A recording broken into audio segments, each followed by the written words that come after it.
the initiative for who they're sending the stipend checks to. So, Right. Yeah, your check's in the mail. Yeah. Right. just like the council meeting. Well, good afternoon, everybody, and thanks for joining us again for meeting number 5 of the Ocean Renewable Energy Rulemaking Advisory Committee. Welcome back to the Department of State Lands. Welcome, Walter, joining us by phone, and anyone else that might be looking at the agenda on Adobe Connect today. We'll do introductions in a second. Most of you have been to the Department of State Lands building or the Mill Creek room. There should be 2 pieces of paper on the walls with our Wi-Fi network ID and our Wi-Fi password, which is LANDS, capital L, lowercase ANDS, and then DSL is all capitalized, no spaces. The bathrooms are straight through our break room over here. Just go through the store, through the break room, over down the landlord room, and the bathrooms are over there. There's also a water fountain. We have some water on the table today, and some cookies for those who are in attendance. So please help yourself. I think that's sort of basic housekeeping. Let's do a round of introductions. I'm Chris Costelli from the Department of State Lands. Justin Clore, Pacific Energy Ventures. Mike DeBlasi, Department of State Lands. Kirk Jarvie, State Lands. Andy Lanier, DLCD. Scott McMullen, Oregon Fishermen's Cable Committee. Delia Kelly, ODFW. Laurel Hillman, Oregon Parks and Recreation Department. Jason Bush, Oregon Wave Energy Trust. And in the back we have Ken Molka, Oregon Fish and Wildlife. Matt Sanders, Oregon Wave Energy Trust. Thanks everyone for joining us today. We're going to continue on from the last meeting where we went through the regulatory rulemaking process. We went over the general permit. We've been working on the general permit language. We also discussed some of the changes to Division 85, which is the sort of overarching removal fill rule as well. We did want to cover a few brief topics today, and one of them was at the request of Rick, who is going to join us in a little bit. He wanted to talk about the experience folks are having in particular, like educational institutions and research institutions in trying to permit and deploy scientific equipment in the territorial sea. And I want to give them an opportunity to talk about that a little bit today, about some of the problems that stakeholder group is running into when trying to get scientific instruments in the water. He's not here just yet, but I didn't know if I could open it up to anyone else who might want to talk about that. I saw him drive up. Oh, okay, good. Well, he's on his way. I think he's still driving a white truck. I know he had we've had some conversations recently with NREL, National Renewable Energies Lab, who would like to deploy some scientific instrumentation off of Douglas and Coos counties, and we began our conversations with them in August, and we're still kind of working through that. But I believe they do have an application in the door now, right, Kirk? They do, and it is out. So application for special use license is out on 30-day public notice. Great. Parallel with DLCD's public notice for. We have a question for you guys on that issue. Matt and I were talking about that earlier today. What does the public comment period look like? I mean, who's on the list? How do you make it public? That's an excellent question. For each county, we have a public, what we call a PRP list of typically local, state, and federal agencies and other stakeholders who are interested in the types of activities that we typically permit or authorize.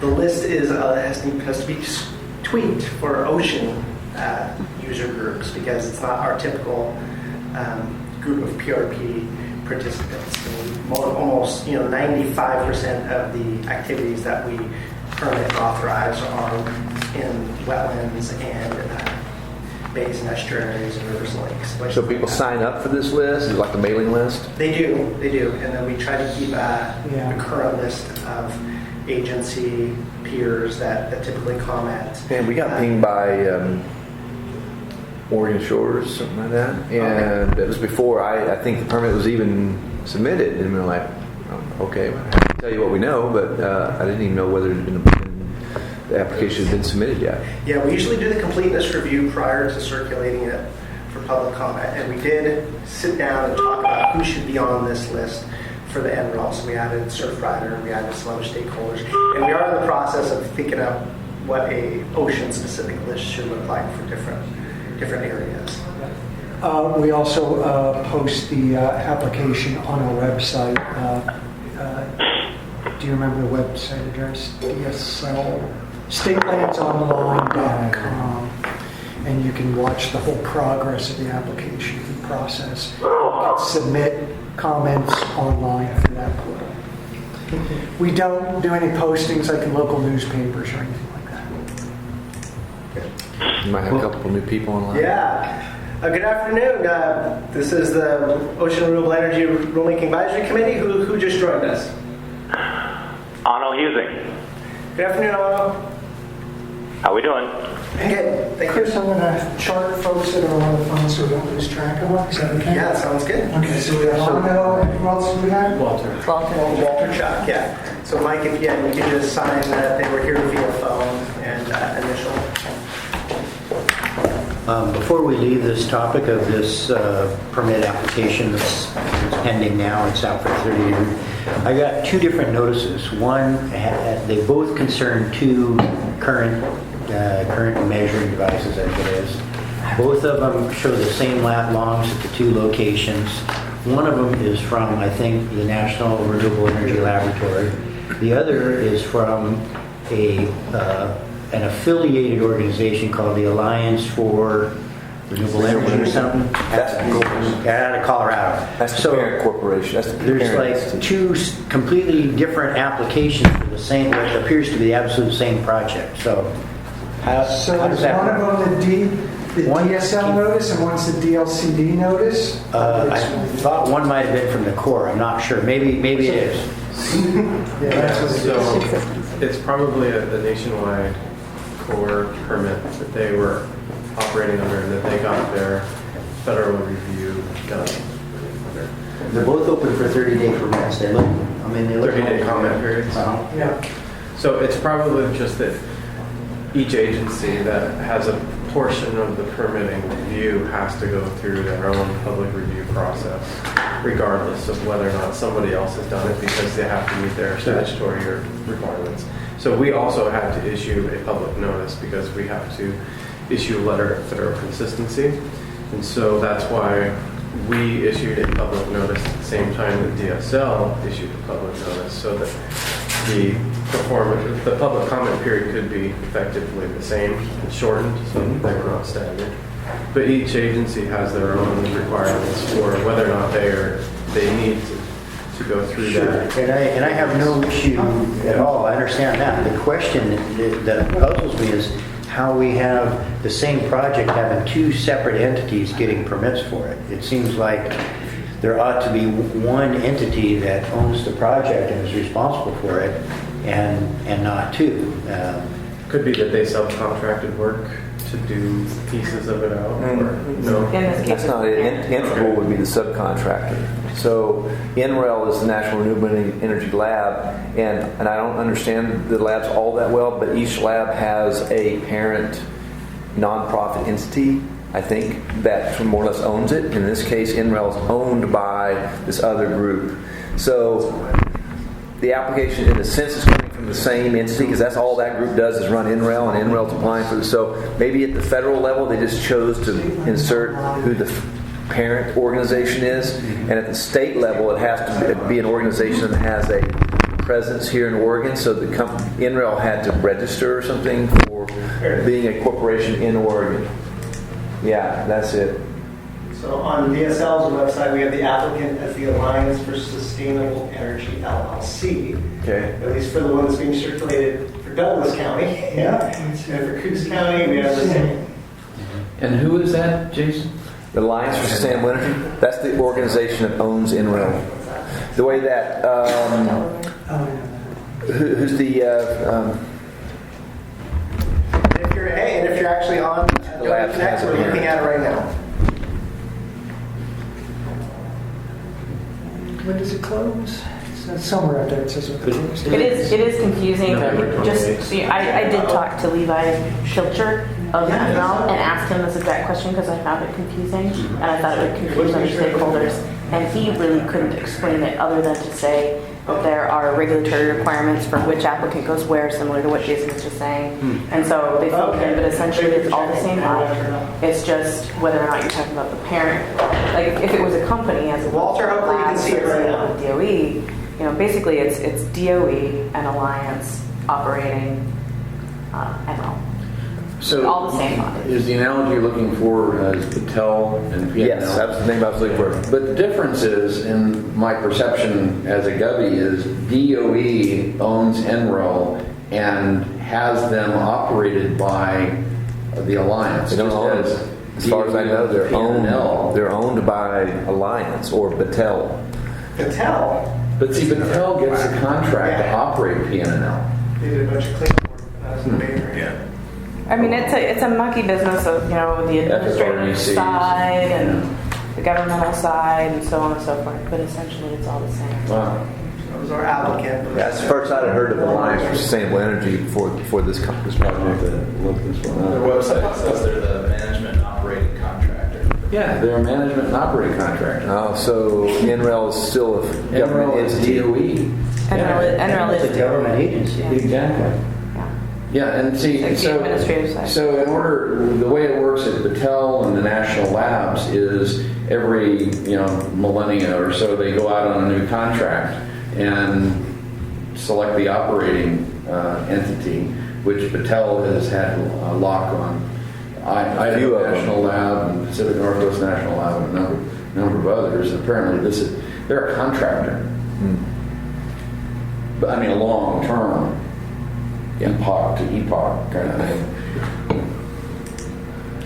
So for those of you at home or here in the room, these applications for NREL/Alliance for Sustainable Energy, both applications are out for public comment and review on our website and are available until November 28th. November 28th. You can see if we have any comments yet here too. Nope, no comments yet.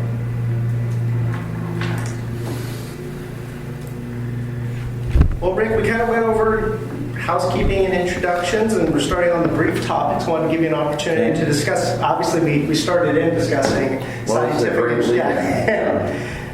projects and deployment. So what I'm here to do is report what I observed. I was at one conference and talking to a very credible researcher, Dr. Joe Haxel from Oregon State, and heard a comment from him about it's really difficult deploying instruments off of Oregon. And then I was at another function talking to another very credible researcher from UCSB, and I heard the same comment. And, in my line of business, submarine, when you have a noise level, it's noise level. When you have two noise levels on the same line of bearing, that's contact. So the perception is that it's difficult to deploy instruments in Oregon, and it would appear, and perceptions are reality, that there's a different standard being applied to, well, those are instruments associated with a wave energy project. And that's what I'd like to tease out and find out, what are we doing? Because, I'm a representative of the state as a citizen, and I get this, at two conferences across the country, I'm interested and concerned. So Rick, is what you're saying is wave energy instruments are being singled out with a higher level of scrutiny or complication and permitted? Yeah. That's what I'm hearing. And is that true? I don't think Well, this is Anno calling from Newport, and as someone who carries out a regulatory program, I'll tell you, if every time someone carped about, I sure wish I didn't have to do this, I'd ask them to prove up and say, all right, or tell us about your experience in California, in Washington, or Alaska, or This has someplace nothing to do- to really measure whether this is valid or not. Anu, that has nothing to do with the comment that I was making. Thank you. The question is, are there different criteria being applied by DSL to applicants in Oregon for different types of instrument purposes? I think the answer is no. I think they're subject to Part 2 of the Territorial Sea Plan, making resource decisions. I just think, frankly, we probably know more about them and they come forward more than other institutions Specifically do. the bonding. I mean, has Oregon State always been required to post a bond for instrument packages? No, nope. But that's probably going to be the direction the department's taking moving forward, not just with ocean renewable energy scientific instrumentation, but for other projects as well. So then let me ask the question a different way as a former military judge. Are the first two that you have applied your DSL discretion in that way applicants that are associated with wave energy? What would be this Emerald project wasn't even Joe Haxtell's project.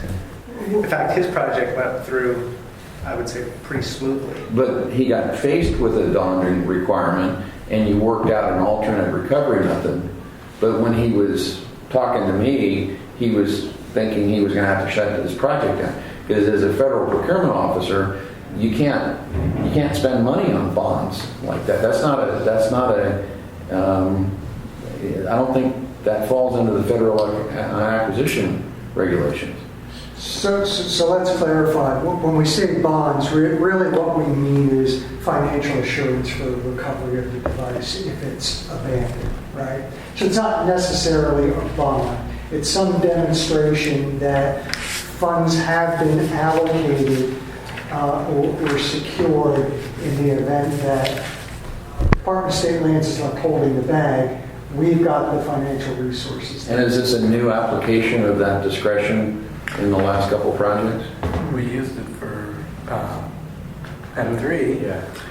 But have each time you use it as opposed to, another researcher, Dr. Reimer from Oregon State, if Dr. Reimer wanted to put a lander for, whatever, would you have applied that discretion in the same way in the past? Maybe not going forward, but in the past, has this come up? Or has it come up with M3? M3 is different because that's an actual wave energy device. We're talking about scientific experiments in the 125, right? So two different things there. If you go back a couple of years, people applying to, deploy instruments off of the coast of Oregon, has something changed over the way it was? Okay, so I'll just jump in real quick and bounce it over to you, Scott. So I think what's changed, at least from my limited perspective, I've only been in my role for 5 months, is a growing appreciation and interest in limiting the state's liability around projects on state-owned land generally. And one place where we have been lax in having those assurances has been in the territorial sea. And from my personal perspective, what's good for the goose if we're requiring some form of financial assurance on other lands managed by the state, why is the ocean a different animal that we wouldn't seek the same there as a starting place? Financial securities are always negotiable in terms of what form they take and what the amount is. But our starting place is we need some sort of security. And then Scott.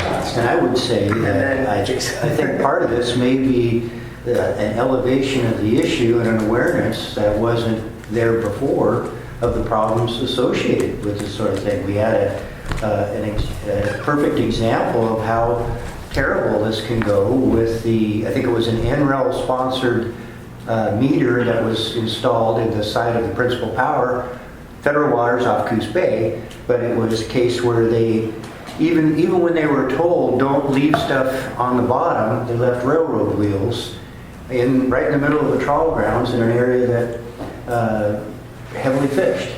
And then the next, I guess it was a few weeks later, you're going to do another one, and they said, well, they put, I don't know, I think it was railroad irons on that one, and they said, well, we would have changed it, but we already had the moorings on the boat, so we just left them. And you know, bad actors, really. I mean, you have to say from a position of they knew the right thing to do, they ignored it, and they left stuff on our seabed and have not gone back to recover it. So obviously the fishing industry said it's time we elevate this issue, and I'm very glad that the state is trying to make sure that when a company deploys, an institution deploys something, that everything comes back and that there's some guarantee that that stuff will get recovered. But just to clarify, from the state's perspective, we're not applying this using a one bad apple rule. That's not what this is about.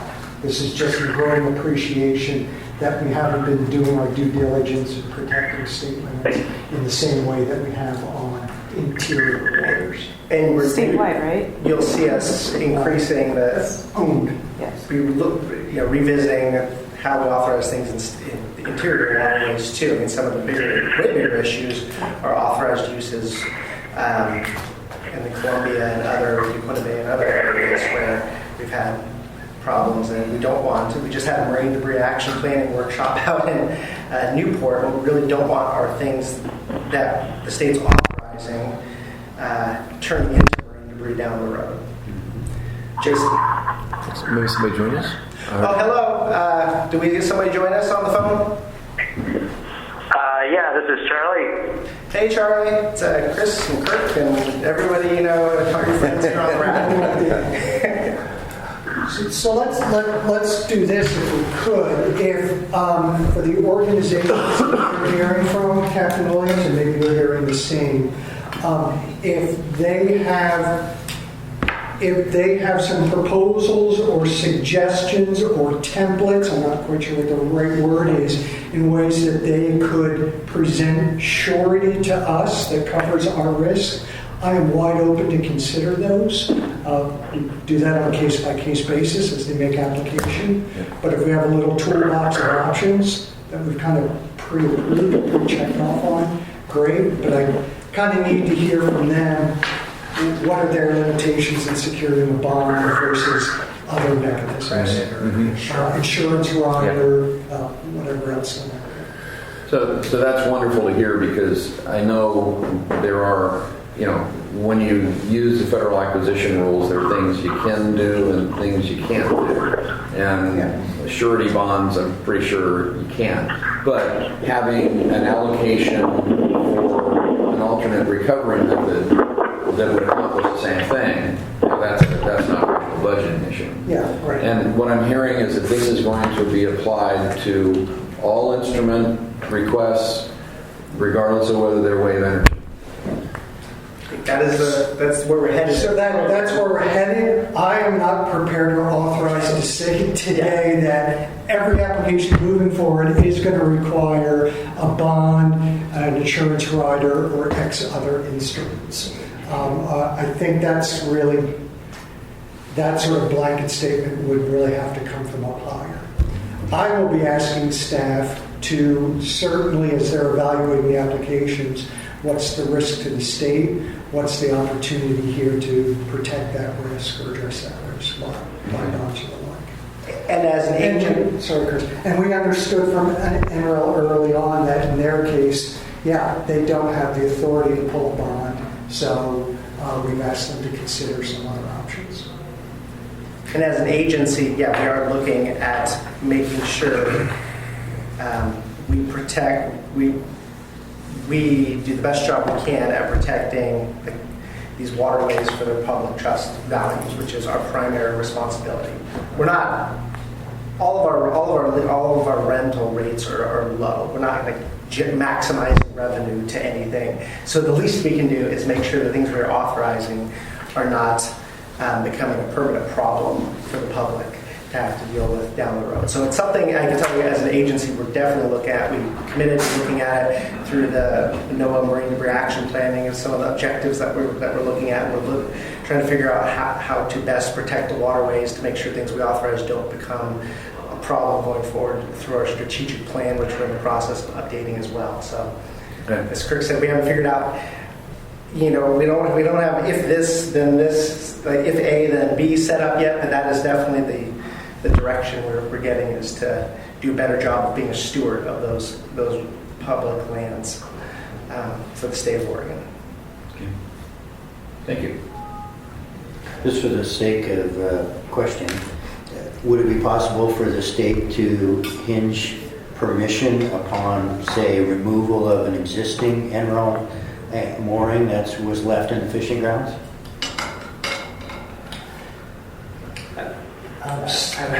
So for that question, I can only speak to the removal fill law, and probably not, because those types of projects would never trigger a removal fill permit requirement because they're less than 50 cubic yards. So I couldn't do it through the removal fill permit. Well, it's not on your specific example is not in state waters. Not in state waters. Yeah. It's the same applicant. No, that was PNNL, not Enron. Get your L straight. We're waiting for the next one.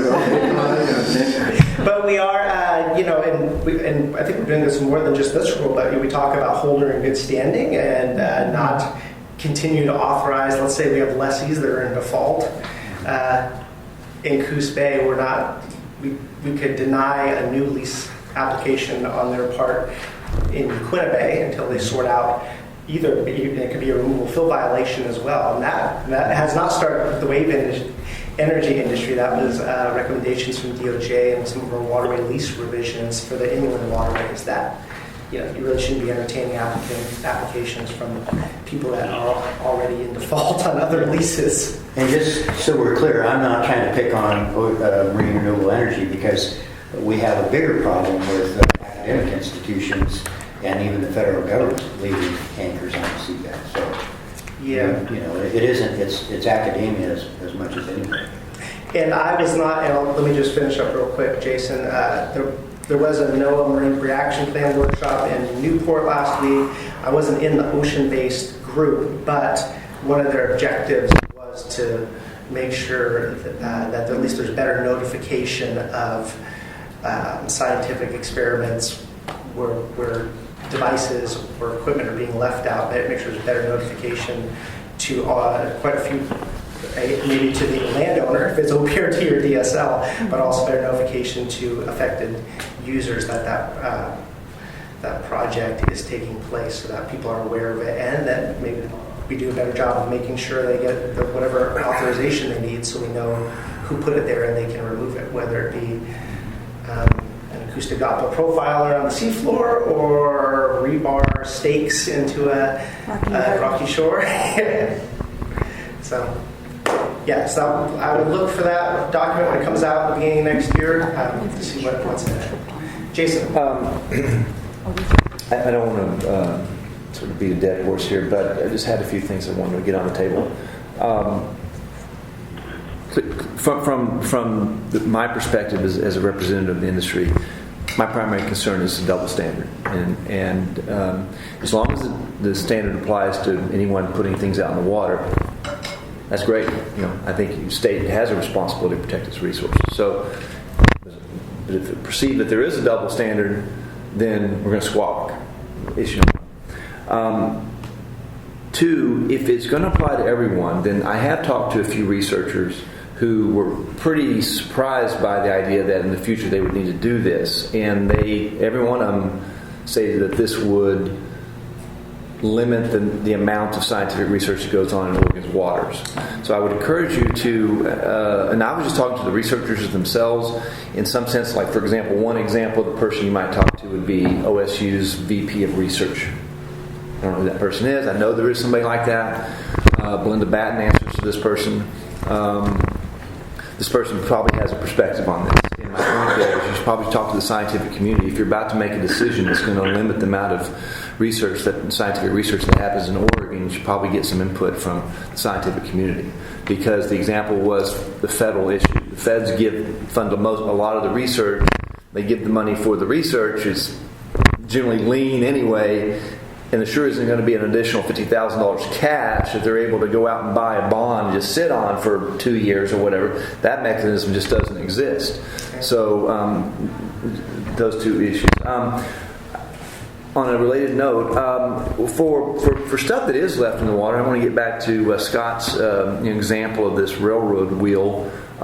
First of all, that should have been in support of an actual wave or marine energy project. So right off the bat, it should not be a 125, but a 140. But it wouldn't be in this case anyway because it's federal waters. But you get the difference, right? We're not doing scientific research. You're doing the stuff necessary to get a project in the water. So in my mind, that's two different things. Regardless of whether you're doing scientific research or actual project, aren't there fines available for someone who does not meet the requirements of the permit? So in this case, if your requirement was to remove anything that was put in the water associated, what do you need the bond for necessarily? You should be able to fine that person according to the terms of the existing law. Is that the case? Yes, there is. The department as a landowner and for almost anything in once they own submersible lands has civil penalty authority of up to $1,000 per day. So the problem, if somebody has defaulted on an authorization, they typically don't have the money to remove their trespass or to cure their default. I know you're thinking about your scientific project, but let's look at historically lessee somewhere. If they've defaulted and and their leasehold is in disrepair, they're usually what's called being judgment proof. So we can fine them $1,000 a day from now until 2100, but it doesn't end up meaning much, as opposed to if you are taking a more preventative approach, whether it be insurance or some other mechanism, then you're reducing the state's liability up front that this lease is going to go in default and then fall back on the state, the people of Oregon. But if P&L violated the terms of the agreement, of the contract, and left some gear in the water they shouldn't have, yes, right? On the somebody needs to be enforcing that because that's inappropriate for P&L for anyone else. Yeah. If that was the terms of the agreement, that's the term of the agreement. Don't have a cap on the total penalty as well? I don't know if it cap on the total penalty. I know that's capped at what it can be per day. I'm not sure about the rule of fill law. If there's a cap on. Jump in, Bill. If you don't mind. So from my standpoint, if we're having to go into default or declare trespass when the whole processing system is broken down, worst case scenario, and even if we are able to recover money, all that recovered money is simply going back into attorney's fees and our administrative costs to get that money. Way, way better business for our liability to be protected up front. Rick? Oh, and I don't know which one have you had. So my comment was that, state institutions and federal institutions often may have other insurance that could be used to satisfy kind of the requirements that we may be seeking in having the stuff removed from our territorial sea. And I just think that needs to be explored. Institutions like OSU, their oceanography program, they have tons of gear in the water all the time. They must have some kind of policies that both insure that gear as well as insure other pieces of their operation. And it may not be the individual researchers who are aware of what their institution's own policies are and are making statements that are not necessarily accurate in that regard. So I don't think we should find a lot of credence to hearsay from individual researchers who may not have the bigger picture from the institutions in mind. Regardless, I think that this practice of being precautionary about having the means to remove gear so that we keep our public trust resources healthy is the right approach. So I'll pile on with what Andy said, and as opposed to DSL executing this new awareness to the poor individual scientist, you need to go to the Vice President for Research at Oregon State, who probably represents most of the gear going in the water, and as part of your due diligence for a change in policy, address it at that senior level, where they have the ability, because the researcher is caught completely flat-footed. You made a comment about if the instruments are part of a wave energy project, it's part 140. I thought what we decided last time, instruments is instruments is instruments. So if it's an ADCP or a wave buoy, it's an ADCP or a wave buoy, it's not part of a wave energy project. I mean, it's an instrument in the water, so wouldn't it go under? I thought that's what we decided last time. No, I think so. Scientific instruments deployed by themselves for collecting even ocean conditions or ocean data have always been under Division 125 special uses as a scientific experiment. Which is where Aquamarine was pushed into, right? Yes. For their ADCP. Yes. Now, once you have a device in the water and you are collecting data associated with that device, that you already have an authorization under 140 for a WEC, we would wrap all of that into that authorization. Okay. But when the AC acoustic Doppler profilers are by themselves, that's just a scientific. So scientific research that would be done before you actually got your proprietary authorization or removal fill permit would fall under 125. But once you got the permit, any studies subsequent to that you'd be required to do in order to move forward would come under your 140. Well, I would imagine so, as long as it's within the authorized use area. If you're studying data that's way out somewhere, nautical miles away from it, that would probably be something different. But hopefully we're not doing that, because what's the next research? That's. And I still think that should be a benefit to folks. I think Part 2 requirements are still less stringent, and I think that process should be more straightforward than having an authorization under 140. And what we did agree to, though, was trying to come up with a path forward for that person who does the initial research to have at least a first right to apply under 140. And I do have some draft language for those 140 rules, but I don't want to cloud the issue today. We do want to get Kirk and Mike's removal fill lawyer at some point. Really quickly, the only reason, there were comparison areas that might have devices put in somewhere a distance from. If you were doing that which has better wave resource or whatever. I know when we were doing the OPT stuff, there were studies that incorporated a comparison area, which would be some distance from. That's how you measure the natural conditions. Yes, and OPT did have some ACDPs within their authorized use area, but they also had some short-term access authorizations outside of their 33-acre box for some additional instrumentation.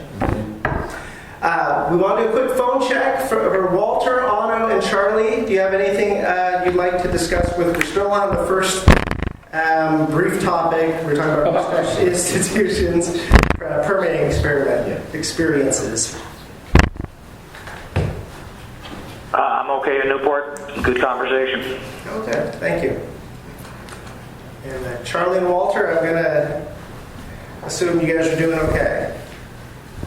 Yeah, I'm doing fine here, Chris. So I had some questions that they got answered as the discussion went forward. Okay, and I'm going to look at let me take a look at the chat.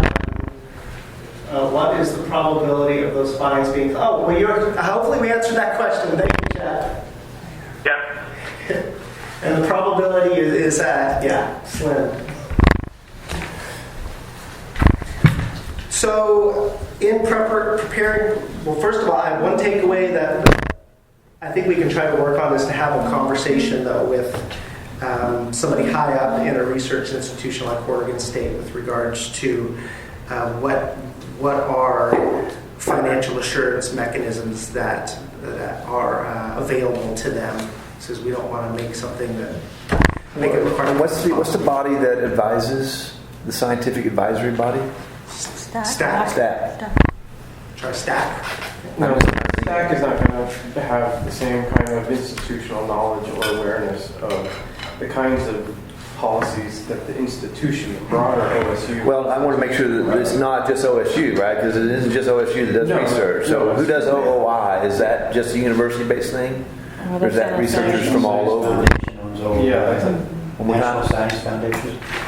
and it may be, their policy initiatives, the National Science Foundation funders that you would actually want to talk to.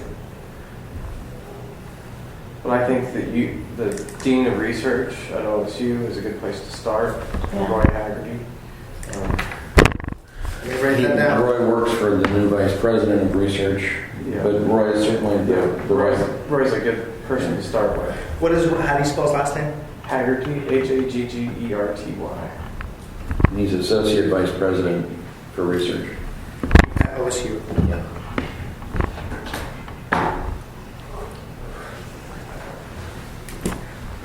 Let's see if you folks can see. It looks like you can. What's that?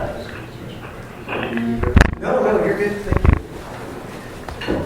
So in preparation for this meeting and to answer some of our questions for the rulemaking, we met with the LCD to discuss cables associated with Ocean Renewable Energy Facility and how we should be treating them, and in both division, both the rule fill rules and the leasing rules. Under the current leasing rules, we consider cables as part of the authorized area and rule to make the lease or the temporary use authorization should one of these projects actually have cables that connect to the land. Those rules were last revised prior to Part 5 being adopted. I don't even know if the question about how that cable interacts with Part 4 came up at the time. So we had a discussion, sort of interagency discussion about Part 4 and cables associated with these leases and facilities. And it was obviously, as you probably imagine, they do indeed fall into Part 4, and we need to implement the requirements of Part 4. So Is the underlying part new language, or you're just emphasizing? I was emphasizing. Okay. Yeah. Can you scroll down, Chris, so we can see the Absolutely. memo and not the... Thank you. So from the department's perspective, we still want to roll those cables into the lease. We don't think it makes sense to make them get a cable easement to go along with for 2 miles or 3 miles of transmission line to go along with their energy facility. But we still have to implement the requirements of Part 4. So that's what we're suggesting to do, is to keep an authorized area in the lease to include the transmission cables and interconnecting cables. But we'll write into the policy section that the requirements of Part 4 do apply, which means they need to be varied to the extent practicable. We require written agreements between the applicant and fishers or other users as requires evidence of communication coordination. Cable locations, conserve areas, available ocean fisheries, prevent conflicts, etc., and that DSL is the single point of contact for the state, which is Part 4. It happens that Part 5 pretty much says the same thing as well. That's why we do the chart.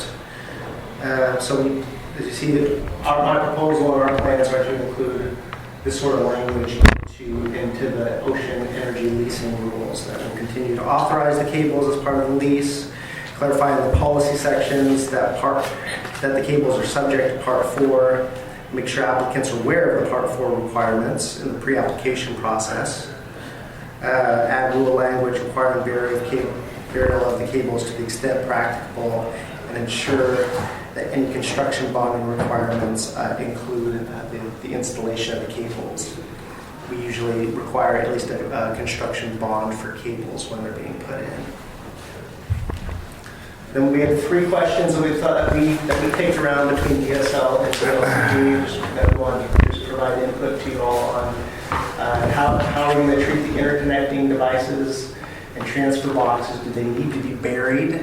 And kind of thought that was something that we looked at on a case-by-case basis to see if it makes sense or not, depending on the how long those might be in place or how rigorous they are. Might not make sense. It might cause more damage to try to require them to be buried if the interconnecting cables won't be in place for a long period of time.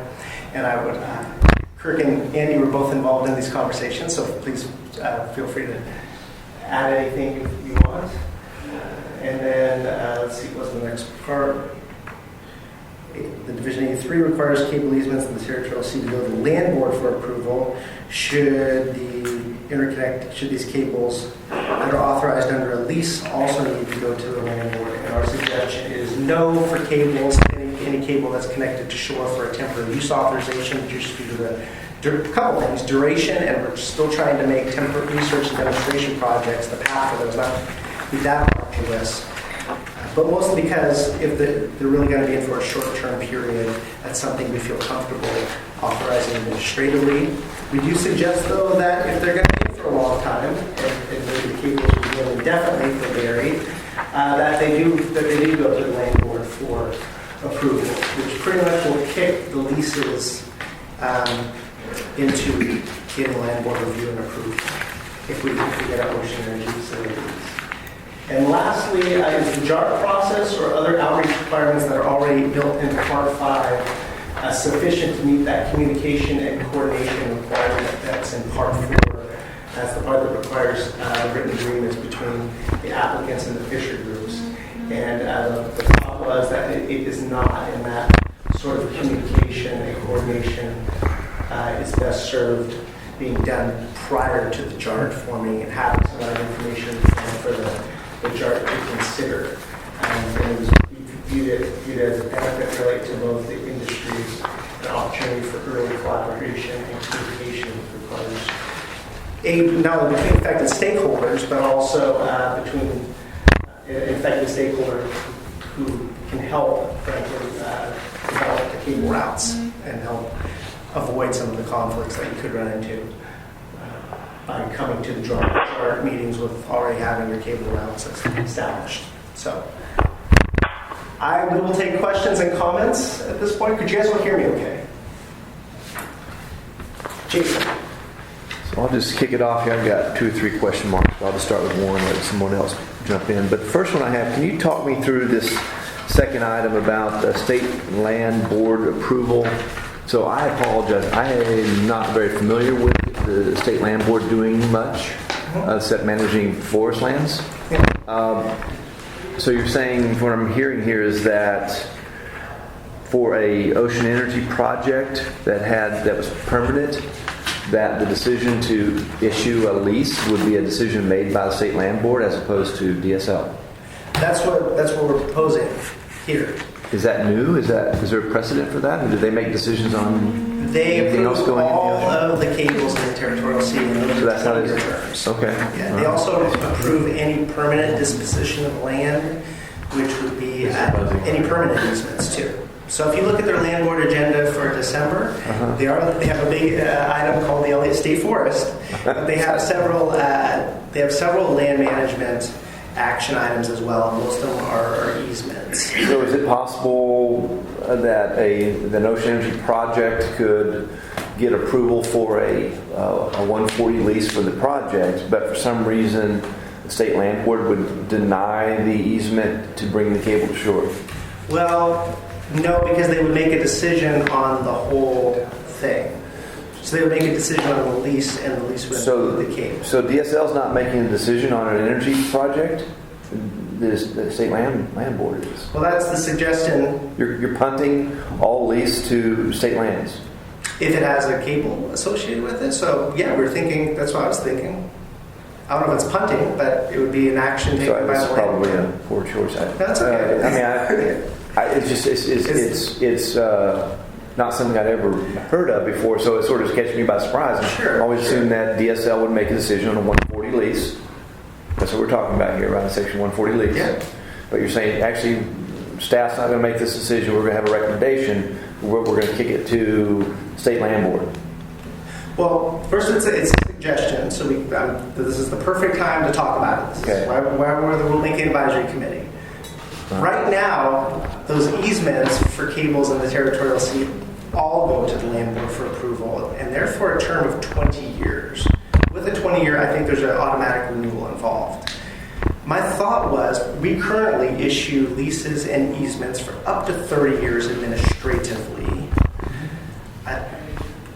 My thought was that some of these leases, if we have a real ocean energy build-out, are going to be for a longer period of time, in which case I actually didn't think it would be that big of a stretch to have the landlord approve them, especially since they would be approving part. If there's a cable associated with it, they would typically be approving that already.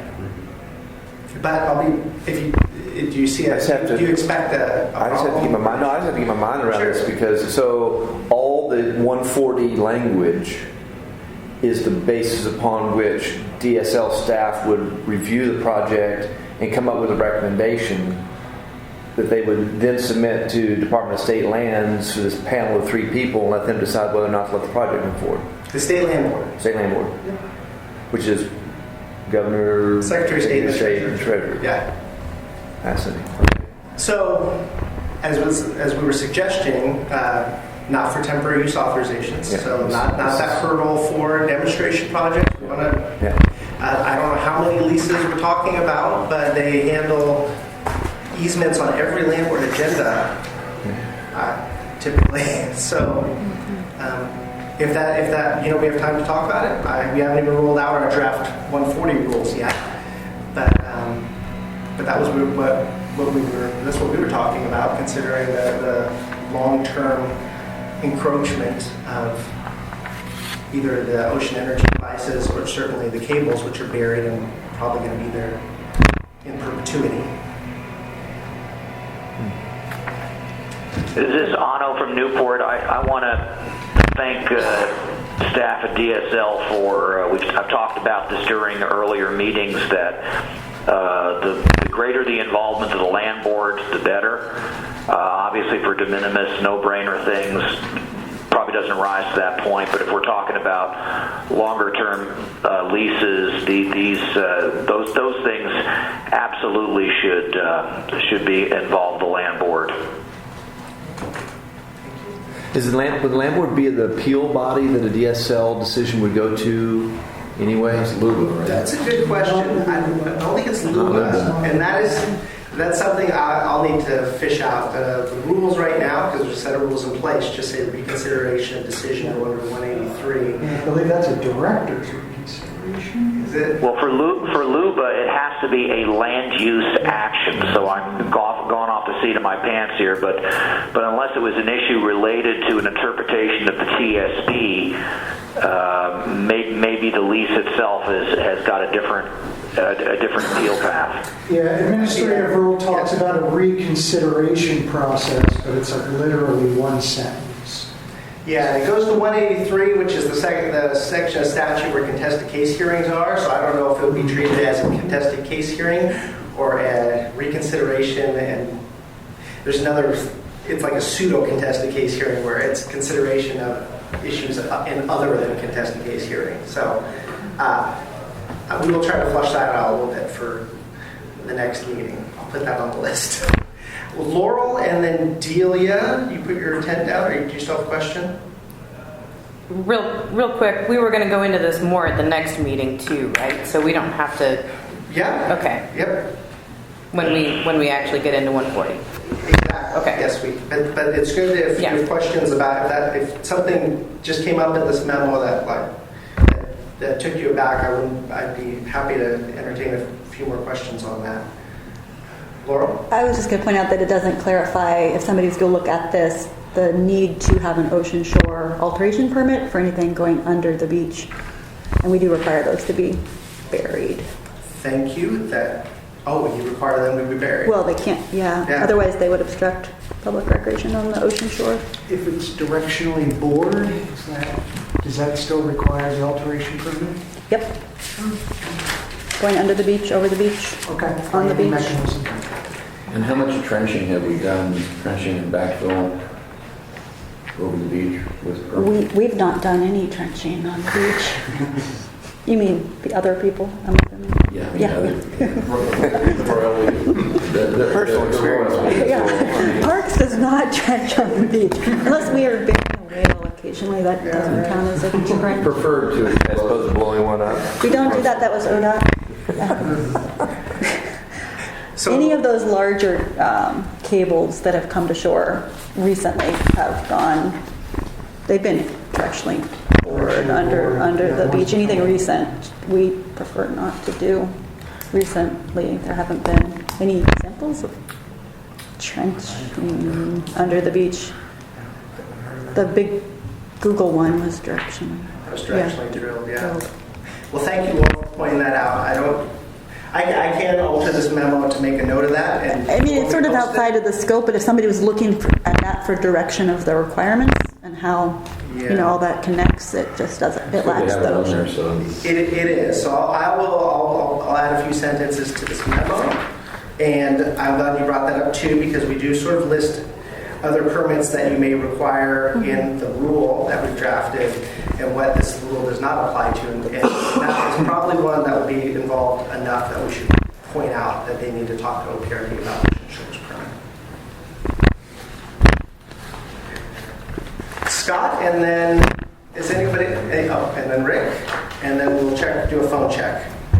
I sort of ran this by my board of directors. Didn't have a lot of response back.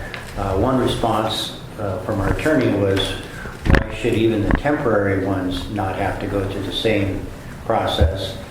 But the other cable owner did respond, said he fully supported and agreed that any permanent or long-term facility should have to go through the state land board process, just like submarine cables do.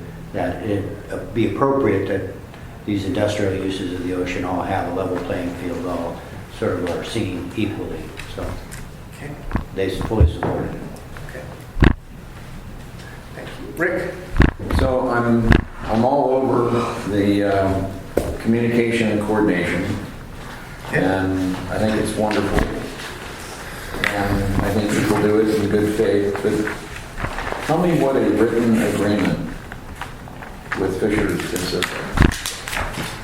I can do that. It's from part 4. Pardon? It's from part 4. Right. What does that mean?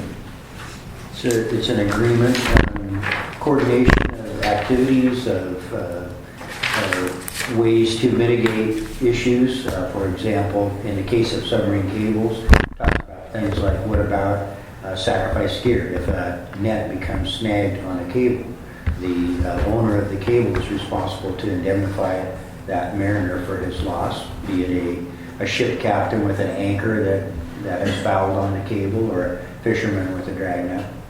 So these things are spelled out in a written agreement signed by the, typically in our case, the Organization Steering Committee and the submarine cable applicant.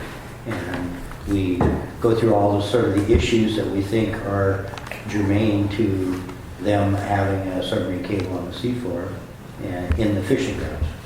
And this is applied to telecom cables. Yeah. Okay, Well, so- not just telecom cables, but it is applied to telecom cables. So, with regard to a power cable, who would this written agreement be with? Could easily be with us. We would actually probably expect that we would be approached. I think it would be logical to. And what does that cost?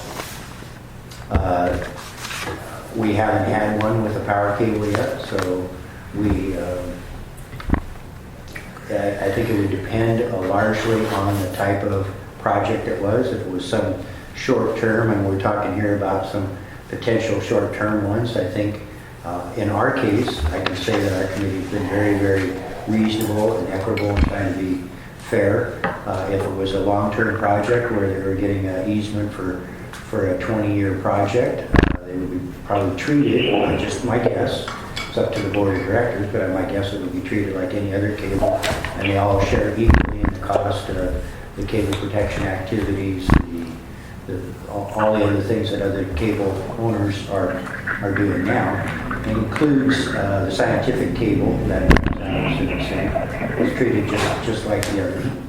So, the thing that I'm wondering about is to have something that requires an applicant to enter a written agreement with someone else places the applicant at a distinct disadvantage.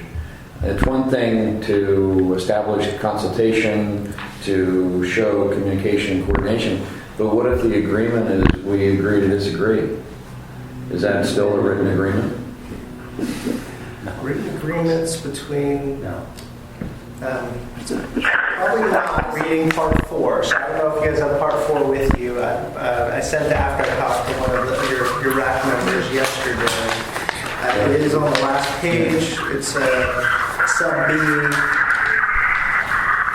3. So, yeah, 3 is implementation requirements. We kind of went over these briefly in the memo. Burial. And then communication coordination is B. So written agreements between the applicant and fishers or other users shall be required by the easement granting agency as evidence of communication coordination. And then it talks about what the agreement should include. So the issue that I want to raise is, and I understand there's precedent for it in part 4, but that may be in question as well.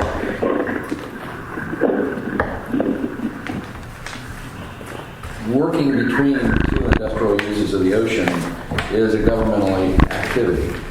When you require the applicant to, have a written agreement, that places the incumbent industry in a distinctly advantaged position. It could also be considered exclusionary, and I don't even know if that's legal. So I'd like counsel to give us an opinion on that, because I don't know how you require one industry group to have to agree with another industry group because they're in competition for the same public resource. And although I look forward, as always, to cooperating and agreeing with Scott, just potentially there's a small possibility that we may occasionally agree to disagree.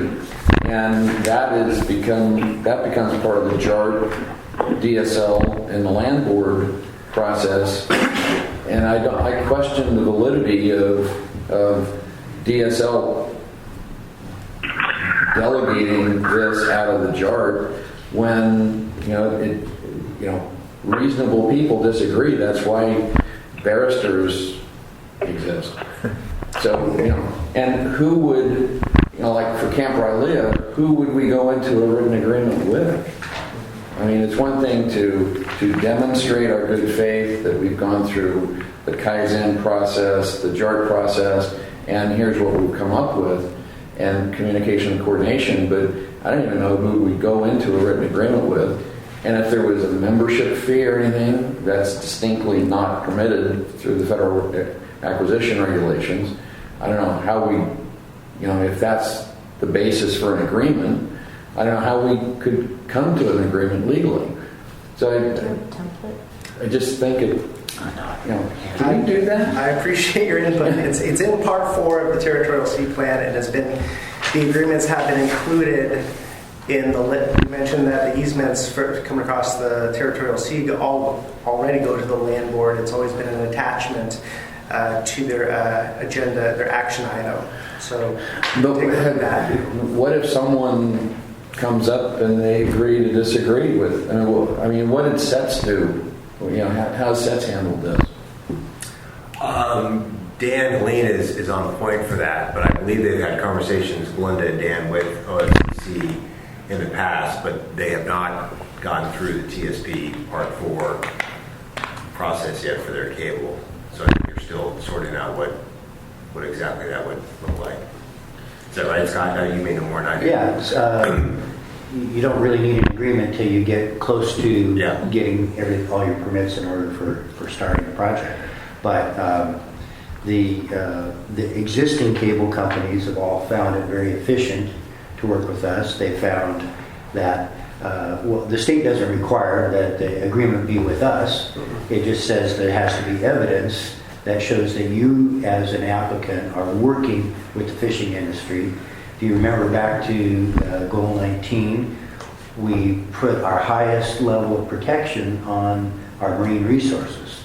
and those industries that are dependent on them. And that Ocean Renewable Energy, despite its name, isn't, according to Steve Shipsey, considered at the same level. It's subservient to our first goal of protecting the marine resources. I have to get the counselor to remind me. It was living marine resources. And I know Kirk and Mike. But remember, Steve also said rule today too. living marine resources does not mean the fishery, because on a successful day you kill the living marine resource. So he didn't say the fishing industry. Well, the fishing industry has a priority here. In goal 19. In goal 19 too. That isn't something we're going to argue or change here. So that you have to accept some of the things that are already. So part four, I mean, I'm sure at some point this is a rule as well, but that's the language that, and as the agency that has to implement part four, the sentence is pretty clear. There needs to be written agreements between the applicant and the fishers or other users, and they are required by the easement granting agency. So that's kind of where we are with this. I think most of the companies would say they found it very easy to work with this, efficient. They're spending less on cable protection activities than they would if they are in other parts of the nation or world where they have submarine cables. There's a certain efficiency.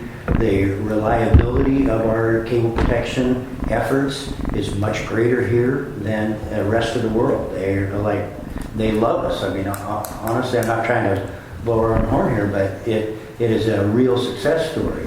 So you have to ask, why would anybody not want to get on a very proven track? I mean, if there's some reason that you didn't want to be responsible for damage to fishing gear, if they, I mean, that's in international treaty and U.S. Federal law that a cable owner has to indemnify any mariner that sacrifices his gear to protect the cable. So we make an easy path to follow existing law. You don't have to use us, but we try to make it an easy way to do it. Yeah. And so in this memo, it's meant to commemorate the conversations and the interpretation DSL and DLCD had. There'll be more time to talk about this as we roll out more rules. And I am a firm believer in that there is insight in the debate. And I don't want to stymie it, but I know Mike and Kurt want to get to their rule. There might be time at the end of it, depending on how quick it goes, so we can come back to this as well. And we have a few more comments on this here, and then I do want to check on the phone to see if there's any additional comments. So Jason and then Andy, and that's it for the room, and then we'll go to the phone. So, all that said, and I think there are some legitimate issues there that we need to kind of flesh out. But I would suggest that the suggestion for part 3, you say that it is not appropriate, that the kind of communication coordination is not appropriate to be managed by JART. I would say absolutely it is, because all you're critiquing as JART is not the substance of the agreement, but that adequate interaction and adequate coordination had in fact occurred. What better group to do that than the JART? As opposed to asking two potentially contentious applicants to agree that they had in fact done adequate coordination or communication.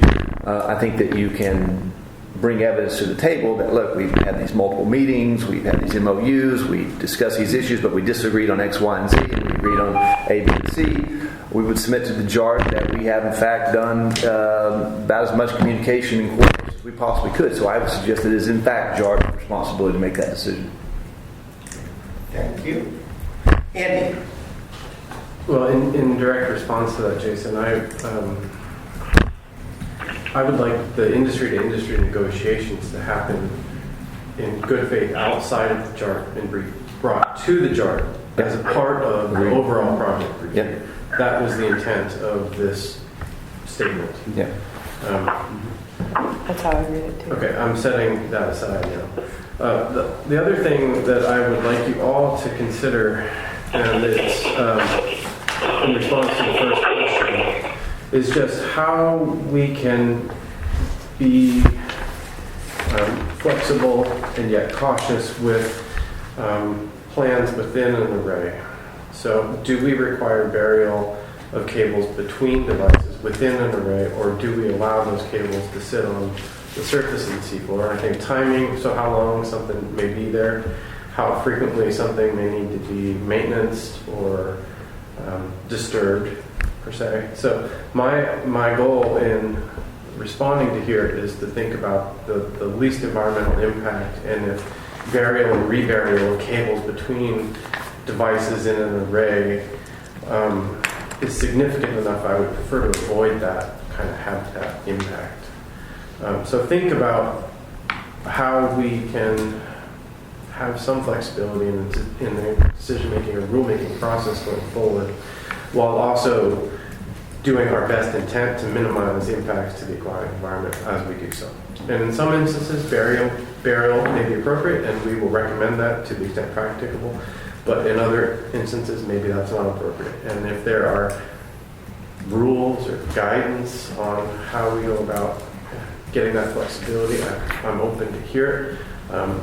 We struggle to think about ways to do that so far, but that I would ask you all to think about in the future for our discussions next time. And by future, actually, the next point of discussion, that is just... Yes, there you go. And that point, Andy, about to the extent practicable. I mean, I don't know. I don't know. I'm not a cable installer. Rick may have a perspective on this, but for the distance between devices, it may not. I mean, you have to. I know they often use a plow pulled behind a ship, and that may not work between devices, especially if they're too tight to each other. So as long as that, array spacing maybe is array spacing, criteria that we may consider, or some other types of things. Point of order. Let's let Chris close out this segment of the agenda, because this is exactly the sort of stuff we're going to talk about for the GP and when we do and don't bear. Let me check the phone. Okay. Anno, Walter, or Charlie, do you have anything to add on the phone? This is Anno here. That I think Rick was raising actually some pretty valid points there about not so much the cable stuff, because there has been a real track record of working with the undersea cable group to find a place for cables to come to shore and paths that work for everybody. I think it's entirely foreseeable that we're going to have very different opinions, meaning we the incumbent users of the ocean versus the new industry coming in. And so I think we need to explore the language on what that so-called agreement is. So, Captain, I'm with you on that. We need to talk some more about that. All right. Anybody else on the phone? Is okay? I'm good. Great. Rick? I'm good. I appreciate the discussion that's happening. Oh, good. Well, thank you. Just one definition of it. Okay. There are export cables and there are riser umbilicals, and the riser umbilicals are dynamic, and they have to be, they go to a connector, and the connector is pretty much going to have to be on the surface. So it's on the seabed. On the seabed. So, from the pesky engineer perspective, I don't know how you bury riser cables in an array that are going to a connector. You surface light them, the sediment will transport over them, and you're going to have to find them. But going and then coming up precisely where the connector is in the real hard category. Great. Thank you. Thank you. That's good input. Okay. Does someone else want to drive? Should we load up one of your? Yeah. Okay. So maybe, Mike, while you're getting that ready, just questioning. So since we're pretty far behind schedule, do folks want to break now and then just go straight on through the general permit? See a nod for that? Yes? Okay. Whatever, how long a break did we schedule? 10. We'll start again at 2:29.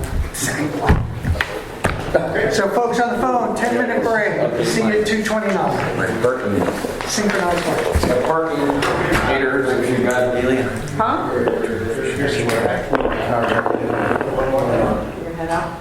Okay. Yeah, we're gonna start it on that. Cookies gonna change this thing. No, that's fine. Maybe so we're gonna have a call Thursday. No, it's not. So maybe I can give you- And those are for them.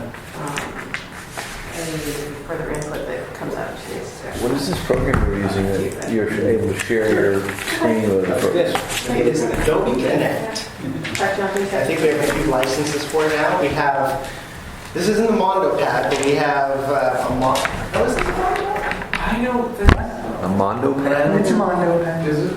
We have two Mondo pads, and then we have another just regular screen in a room. It's basically a big. So Mondo pad is a big iPad. Yeah, It just doesn't run the Apple operating system. Are you sure it's a Mondo pad? Isn't it? Doesn't look like there's a screen. How come it's not responding? It's a Apology. It's not a Mondo. Do they? So it's a screen, but we do have a Mondo pad in one of the rooms inside. Yes. Interesting. That's Second touch screen like Yeah. that. Oh, that's right. We're testing two different technologies. Yeah. Yeah. Yeah, you guys are ahead of the curve. Mini-Mac, and it's not hooked to the back. It's not mini-Mac, but it's something like that. Yeah. Water Resources has had one for a couple of years. We don't have one. So my son, I think it's probably the last regular TV we'll have. Our TV's like that. He'll go over to it when he doesn't like what's on. He'll just swipe it. I'll try to swipe it. Get your grabby fingers off that. Do that with your old vinyl record collection. Okay. Hey, good conversation, guys. More to think about. Thought this was going to be easy? Well, that was a tough question, that memo that we came up with. We had more than one meeting on that. Like I said, it's not written in stone, but that's sort of that was our thoughts as we put our heads together. So the eligibility requirements, never mind, I'll stop. I'll wait until we... It says, it has to be wholly within one of the following zones, but if it's just a cable, for example, sets crossing the state's waters, I'm not sure it's part of a RESA, REPA, That's a question we're going to talk about. Yep. And folks, just so you remember, there's water there, and there's cookies over there. You need some sugar. Water on the table, cookies over there. You picked about the 9th day in November. It's supposed to be 70 and that's sort of... It means you get a 75. We can convene in the old picnic ground. Actually, I have that now on the way down here. Sit on the wall out there. I'm going down to Willamette. My friend posted a photo Silver Trail when he was going to school here. thermometers on the other end, like 85. Place to hang out. I'm 72. Oddly enough, by the time I got down in the valley, it was down south. Yeah. Probably gets pretty quick, I'm guessing. Here, quite a ways to warm it up. And there was a meteor fall So the here in flow Portland. of the stream It was almost like heavily smoke. regulated. Because it was over there, and then it was sunny where I was, and you could see it over there and It's all there. very It was a artificial. very strange ground fog. It was like ground fog, yeah. But it was definitely on the ground, but it was cloudy as No well. more sand. So it was smoke. We had Well, we didn't smell it. That's what we actually thought it was, because it looked like smoke, but we didn't smell any It's a smoke. project. Yeah. And because of that, the stream got designated hall of as a doors. state essential sandy stream. Because, I've never been through that one. Coming back, they stopped funding, the school district stopped funding the project, they stopped coming back, but the salmon designation continues on. So where does this flow into Atlanta? Just Yeah, right straight into down- Atlanta, down- yeah. Downtown? You're right.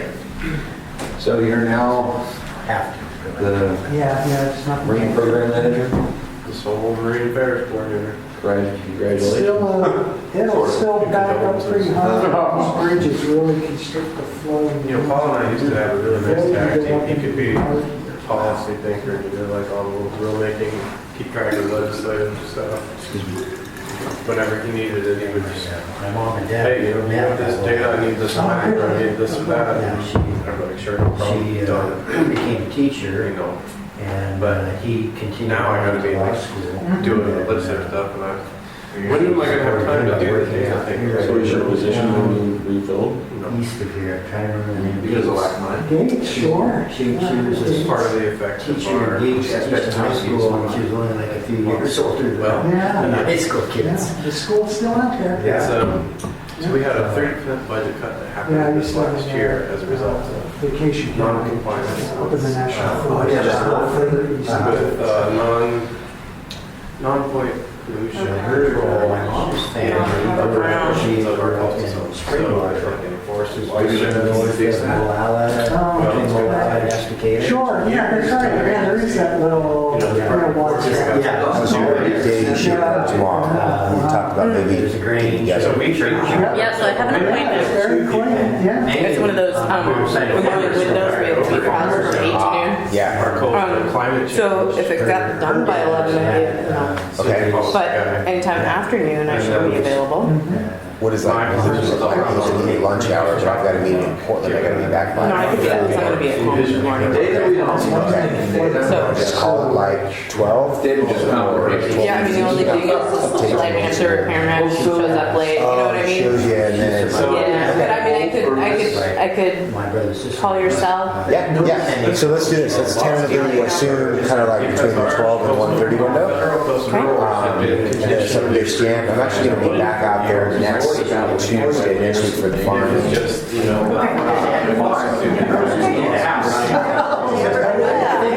Yeah, I just feel like that a lot of things companies discretion to keep having, keep coming back to, oh, I wish you were looking at the same thing I'm looking at, so. Yeah, it's actually good. Yeah, okay. Obviously, we're going to be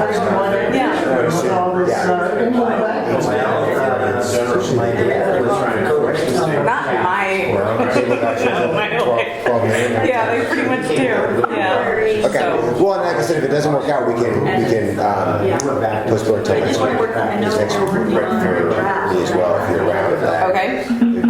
Tuesday. Is it the 15th?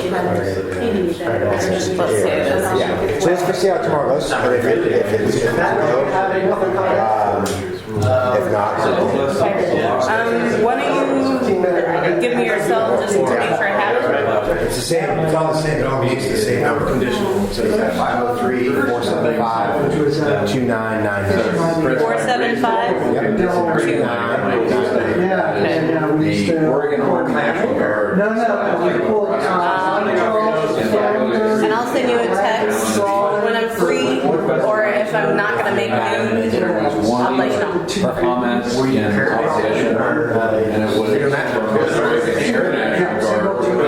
officers of Lady who was surprised because that was their helicopter ingress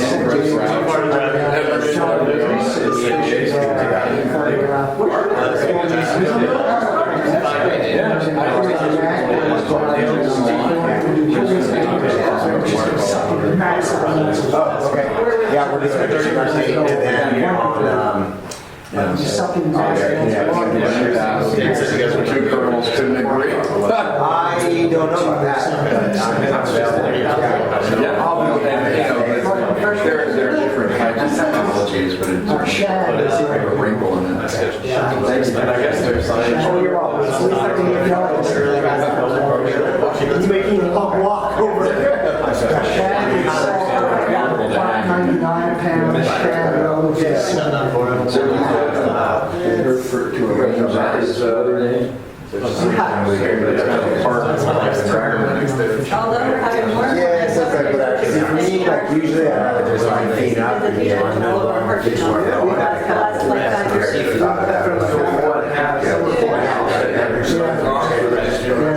The season used to be, Legislature in our a lot shorter. Now it's extending into the fall.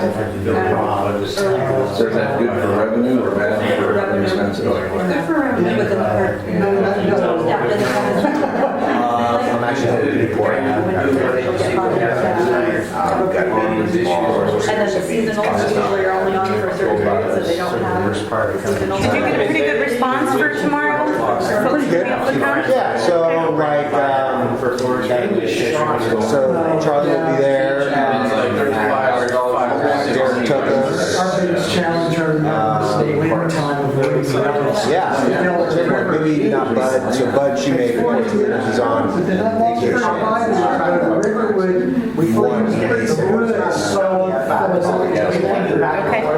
But yeah, I think like 4 out of 6. Sarah was asking me what the intention is. I explained this to you. I'm just going to repeat that class.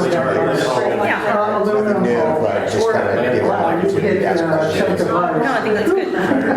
And it can then form rather than those 2 years. So here's your choice, guys. Talk about this for 2 hours or 2 years. Do I get to pick? You have your choice. I know what your choice.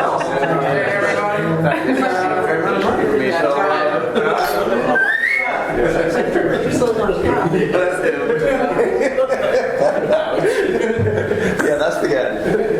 We're best friends.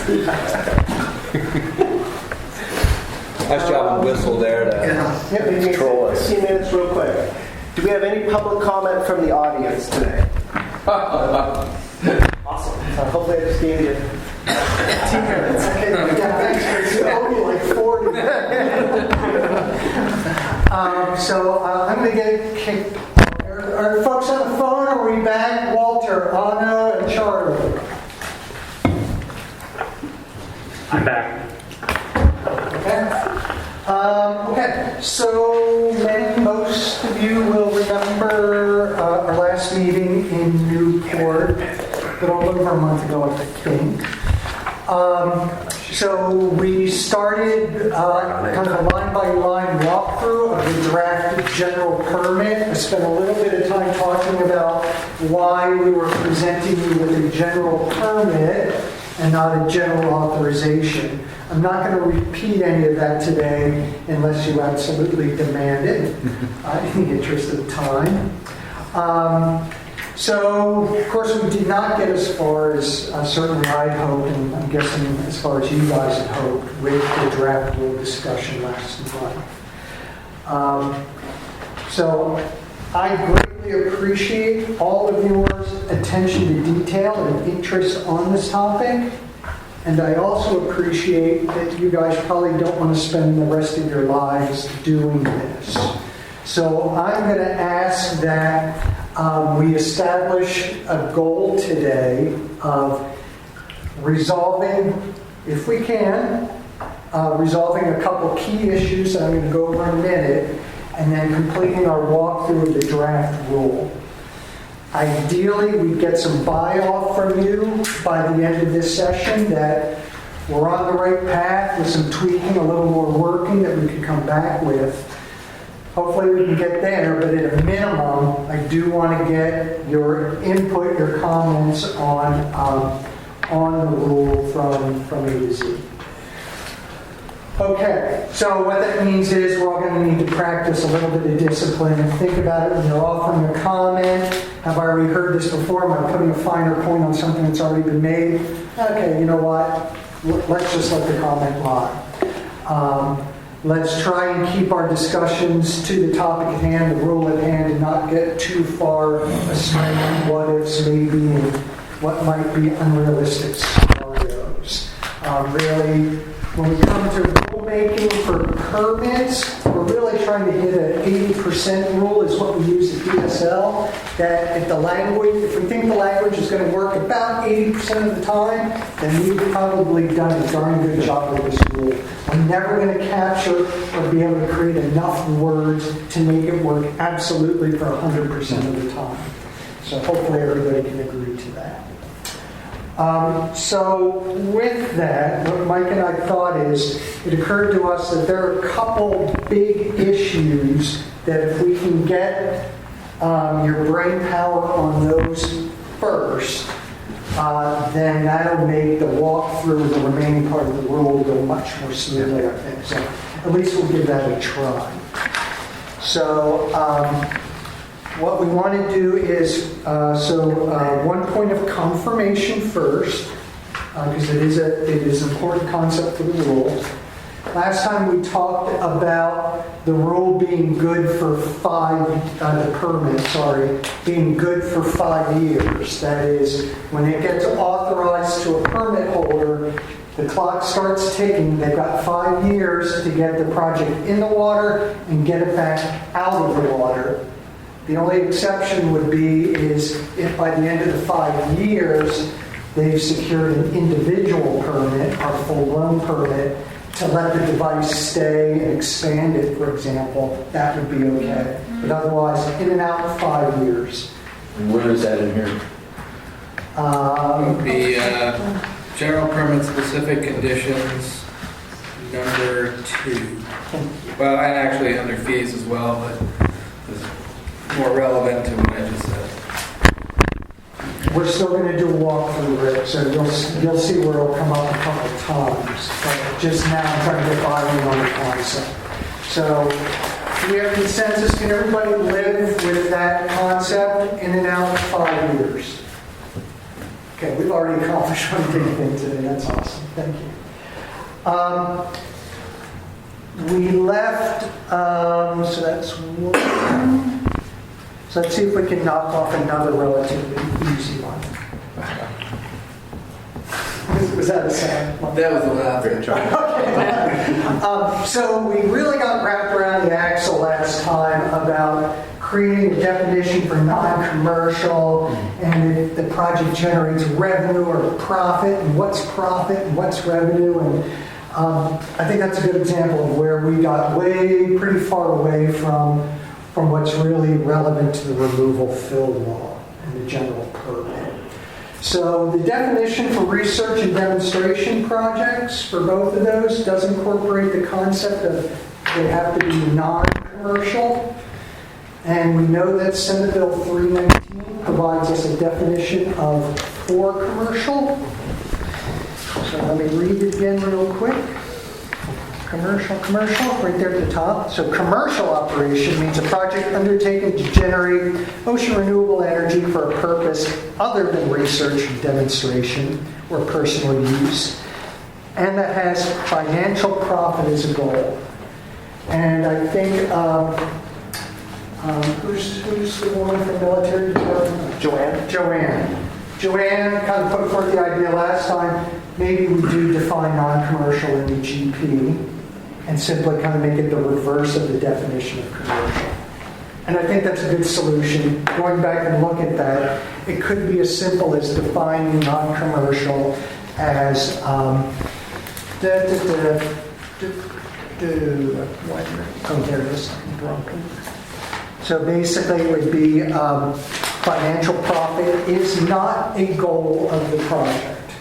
And it otherwise includes the elements of what's research and what's demonstration, because we already defined those. Otherwise, it is not for the purpose or for the goal of making a profit.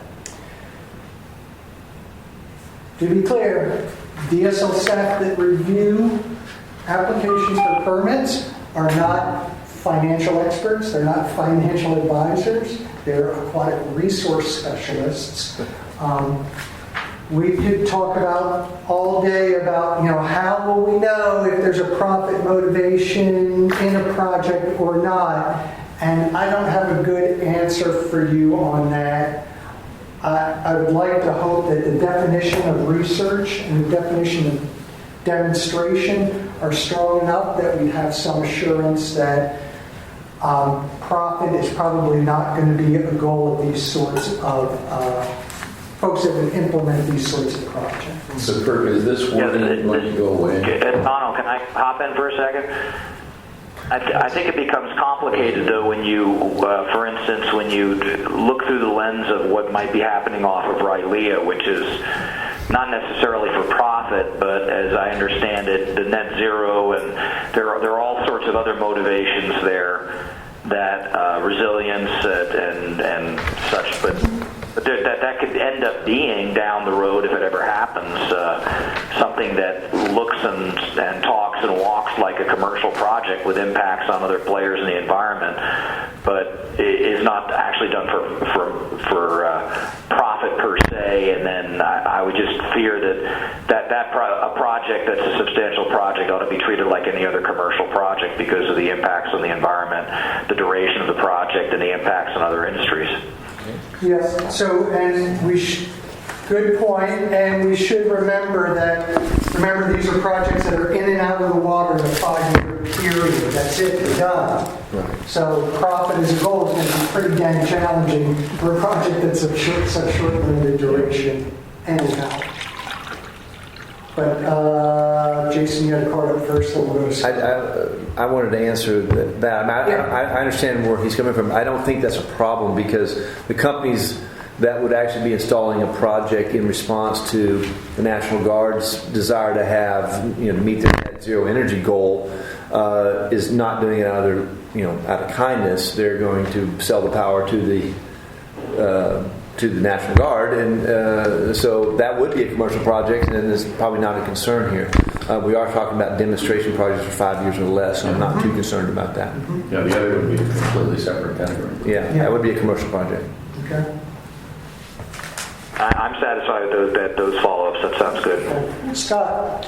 I hate to be sounding negative, but I'm a little concerned with leaving it to an applicant to describe their motive as part of the project. Say, well, we're not in this for, I'm here from General Electric and we want to put in turbines in the water. We're not here for profit. Our goal is just to test these out. We have to connect them to the grid. Yeah, we want to sell the power. We're not in it for profit at all. We make our profit everywhere else, and this is just something we want to do for the good of mankind. And it puts the department in a difficult situation to try to reconcile what they say with, perhaps it's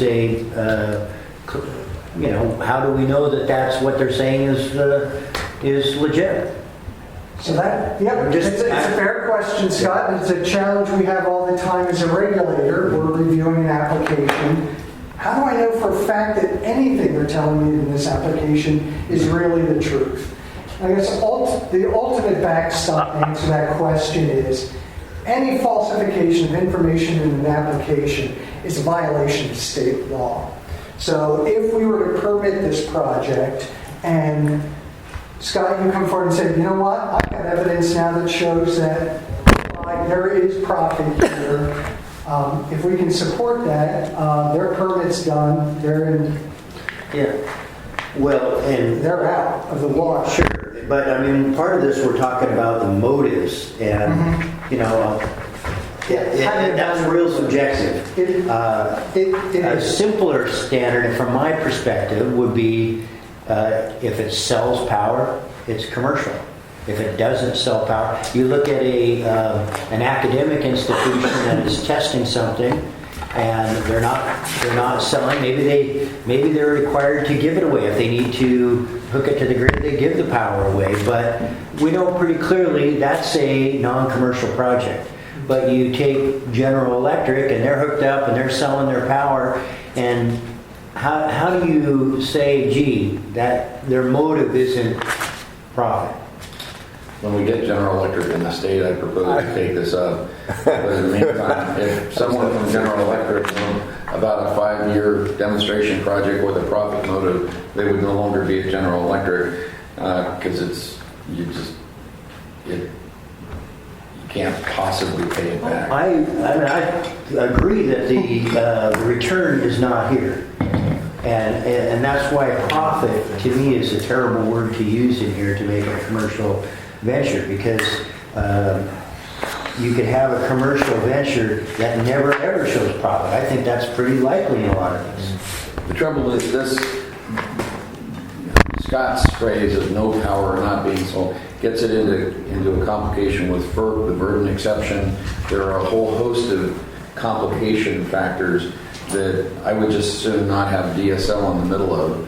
The punchline is, it's going to cost this much, and if you can defray the power that OMB is paying to pay for, ocean monitoring, that's a good deal. You can't possibly make a profit at it.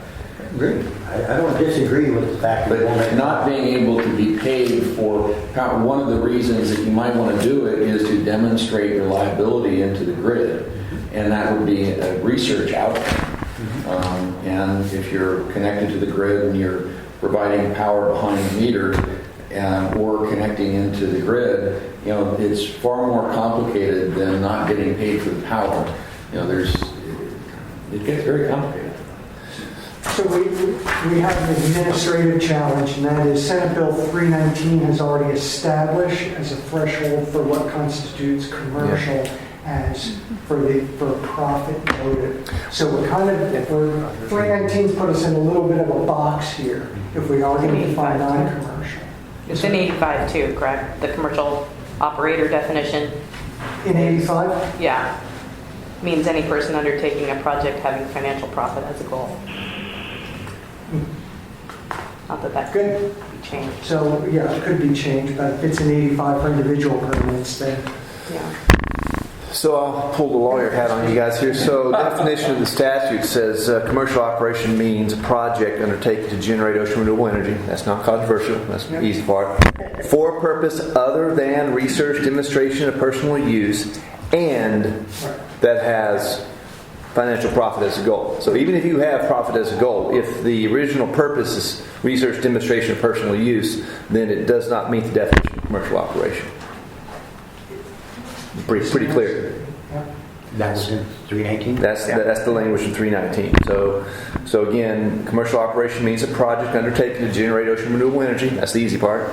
For a purpose other than research, demonstration, or personal use, and that has financial profit as a goal. So you got to meet both of those criteria in order to be commercial operation. So if your purpose is research, demonstration, or personal use, even if you have profit as a goal, it does not meet the definition of commercial operation. That would be the pretty clear, plain language interpretation of that statute. And agreed, Jason, no argument there. It's just that it sounds to me more like the way that language is written. It could be difficult to prove any operation is a commercial operation in the state. If you have a company, they're building 100 turbines offshore or whatever they are, or devices, and they could say, we just don't think with the development costs we're ever going to make a profit. We don't think that's going to happen. I guess the rub is, how do we ever determine that one is a commercial project with that definition? Yeah, and it's a definition we're stuck with here. Yeah. Agreed. I would say that Anything longer than 5 years. something not of any size, just the installation probably would take. Yeah, I understand the point. I think practically speaking, it never happens because who's ever going to do that? And, right. A really stupid thing to do. You'd have to raise, $250 million to not make any money, and that's not going to happen. I'm fine with the language as it is. Clearly, we're going to have to rely at some level on DSL discretion here. You've got the language you got to work with. It's statutory unless you want to go back and ask for a change. I think you're stuck with that, and to me that opens the door for a temporary project that has a grid connection and that sells some power. Seems to allow that, and of course I'm happy with that because I want to facilitate that. But that's as far as I want to go. I'm not trying to slide in, camel's nose metaphor or whatever. Commercial needs to go through the commercial process. That's a long-term project. You should have the full panoply of requirements. But for a temporary project, even if you're putting power on the grid, even if you're selling it, that to me comes into this definition. I'm okay with that. I think realistically it's... I'll agree. It's a weakness in the rule. It's not something we can do a ton about because of the box that 319's put us in with the wording. Okay. Well, I was saying, so that's the agreement on commercial. With non-commercial, So non-commercial, actually, I thought maybe we would remove, but it certainly has to be altered. That definition. That definition's going to go. So we'll work up a reverse definition, so to speak, and come back to the anti-definition. That's right.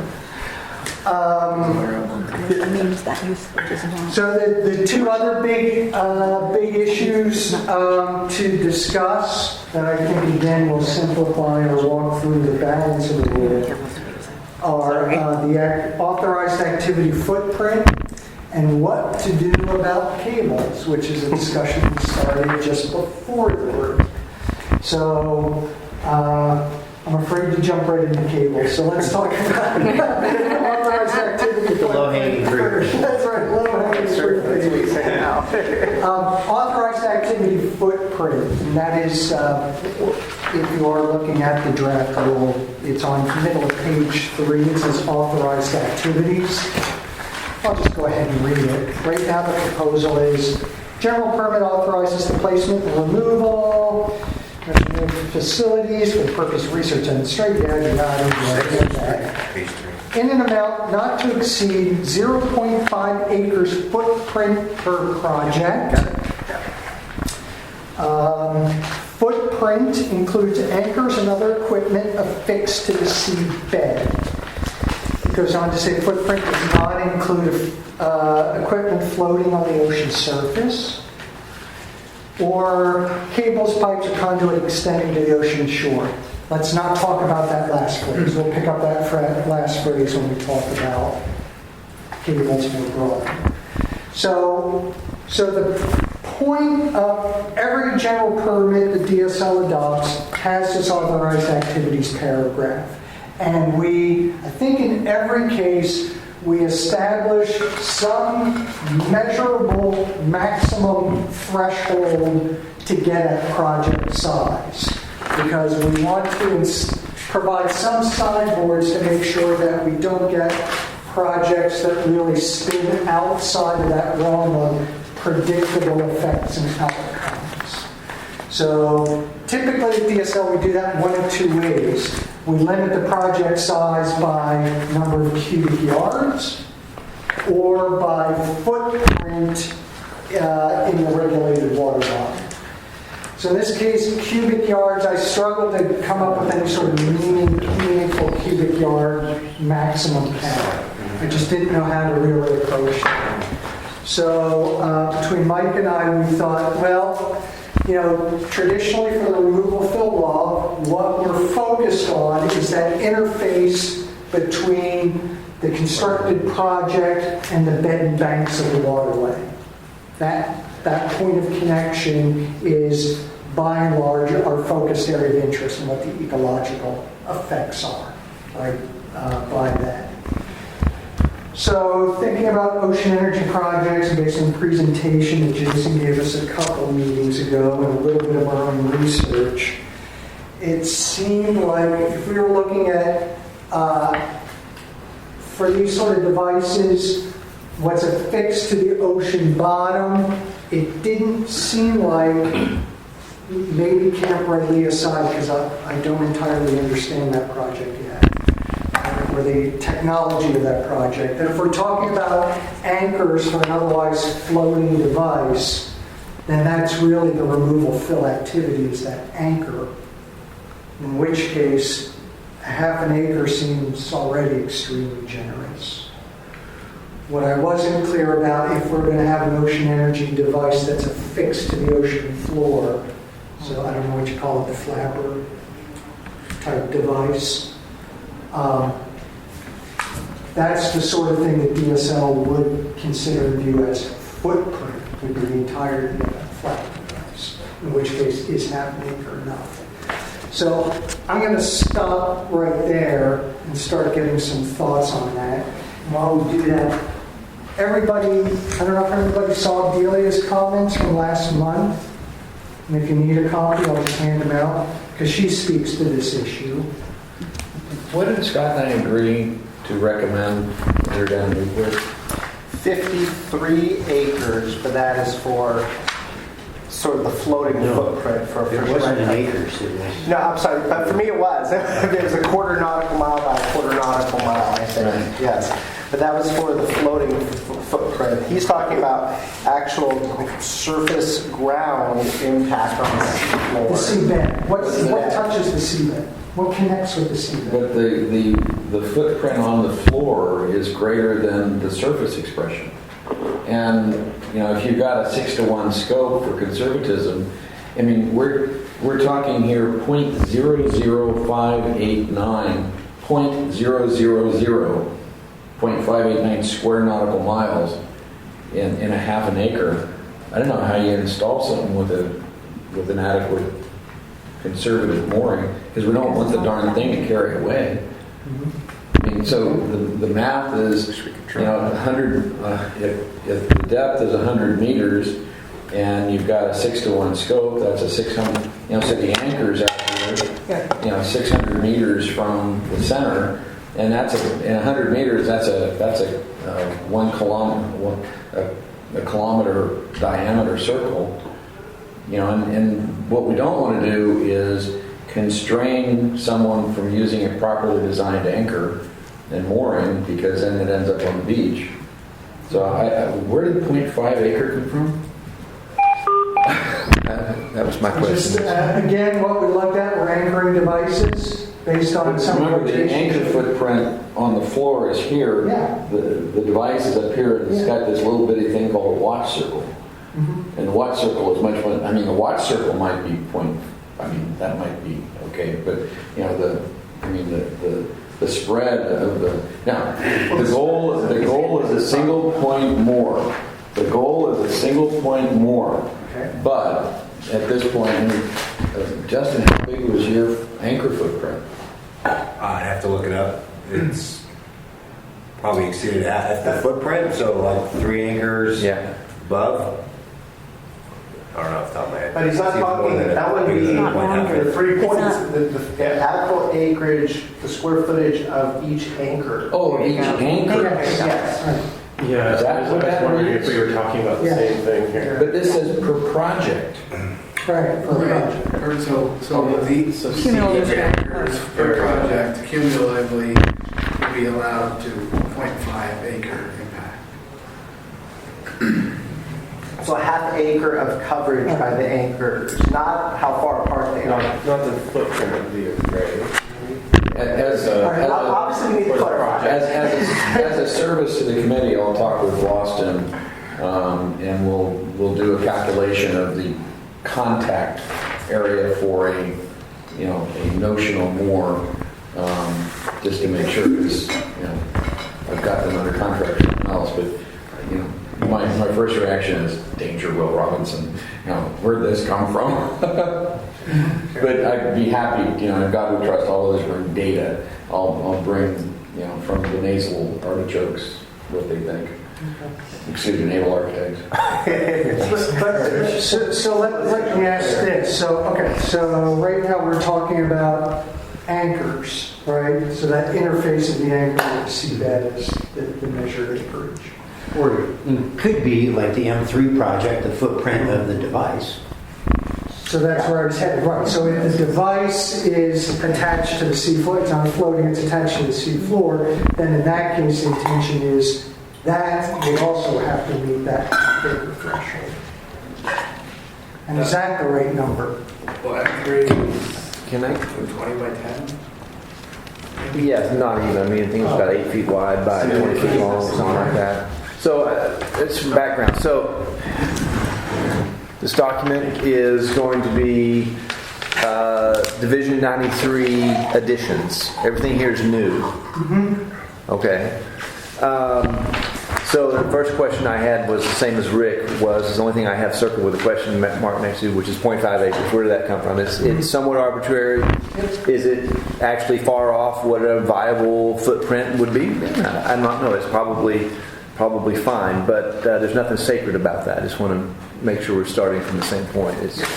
I probably should have put a blank there instead of a number. I just wanted to start a conversation. That would have reduced palpitations more. Is there any precedent? I mean, can you pull from something else that the state's dealing with that? Yeah. So there is one other precedent. In the world of wetlands, We consider a minor impact to a wetland environment to be 0.2 of an acre or less. Once you're below 0.2 of an acre, sort of our threshold and scrutiny of review kind of starts to go down. Okay. That's my, trying to think if there are any other good examples in Renewable. That's kind of the one. Yeah, 0.2 is we use in a couple of cases. So as opposed to the size of it, so the Resolute device is going to be the size of this room, footprint, approximately, with a flap in the middle that's going back and forth.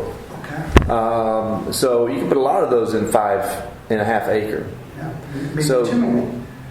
So my point is, do you want to focus on the footprint, or do you want to focus on maybe the number of devices?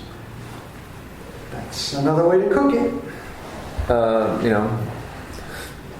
And that I don't know, it doesn't answer the subsequent question I had about the connectivity to shore.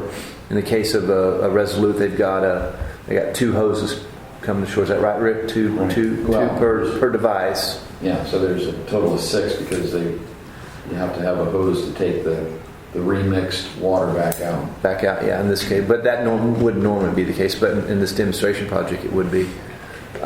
So I think that my personal opinion is that the Camp Rilea site and the kind of devices going on there is the kind of projects I think you'll mostly see coming in under these rules, because if you're a floating device that's not full scale, then you can go into PMEC nets. Justin, you would agree with that? I mean, if you got a floating device, if you're a developer, why would you go anywhere other than nets? Yeah. Pre-permitted. They're not grid connected. Well, in most cases, not going to be, right? And that's not Scylla Power wants to come, but they're not going to grid connect. They'll go to nets. There are some devices in the world that plan on being on shallow water, which in this case would be less than 45 meters at nets. Isn't that 45 meters? It's about 40 something. Yeah, it's in that ballpark. So there could be exceptions. Mm-hmm. We still had Scott. So my perspective, sort of from the fishing industry, is we're not interested so much in the footprint on the seabed as we are in the spatial area taken up, or maybe in which the fishing industry would be excluded. So that isn't covered by this. So just I want to put that out there, that's an area that I think, if I'm adequately representing the industry, we would want to have some discussion on. Okay. And so asking Chris, is that more appropriately addressed in the Division 140? Or do we reflect that? For removal fill, that would be a very non-traditional sort of viewpoint for us. Well, it's something hopefully the JARC would consider as our panel of experts or people with experience in this issue. But I don't think the draft rule it doesn't limit the size of it, but it limits how much area you would get a first right of refusal for the next step. And that was the quarter acre by quarter nautical mile by quarter nautical mile circle. So a couple options, and I think Delia, your comments got to this, is kind of a why not make it, why not make it consistent with whatever proprietary does, which would be, Chris is thinking right now is the quarter by quarter nautical mile. Do it that way. It sounds like there's some concern about acreage on the sea floor. I'm not hearing a lot of excitement about that right now. Or just number of units in the water. So if we can help the simple submariner, if you're talking about contact area of anchors on the sea floor, that's not footprint. Footprint is typically an anchor footprint like Scott was talking about. And although we don't intend to, I'm not aware of anybody that intends to exclude fishing, because, we don't, but we want to inform everybody what's there. but it's the overall anchor footprint that mariners say is the area described by the anchors themselves. Okay. So that's our footprint. Contact area is different, and I took a look up on that. Oh, okay, all right. So it involved just a little head change for DSL renewable film. Delia. Well, I think that was my main question was, why the two don't line up. So it sounds like they typically don't. They typically don't. In the removal fill world, traditionally, again, we're looking at the contact. We're all about the contact. Okay. Right. Whatever you call it. Right. Yeah. It doesn't mean we can't look at other things. It's just the first place where it's good. Benthic surface area. Benthic surface area. Oh, nice. Yeah, right. And I guess in the Marwood example would be a marina that has 14 piling, I guess, maybe. You look at the impact of the piling. That's right. We do that little calculation for removal fill. We've got these little circles on the seabed, whereas Chris is all about the footprint of Blocked off, yeah. Right.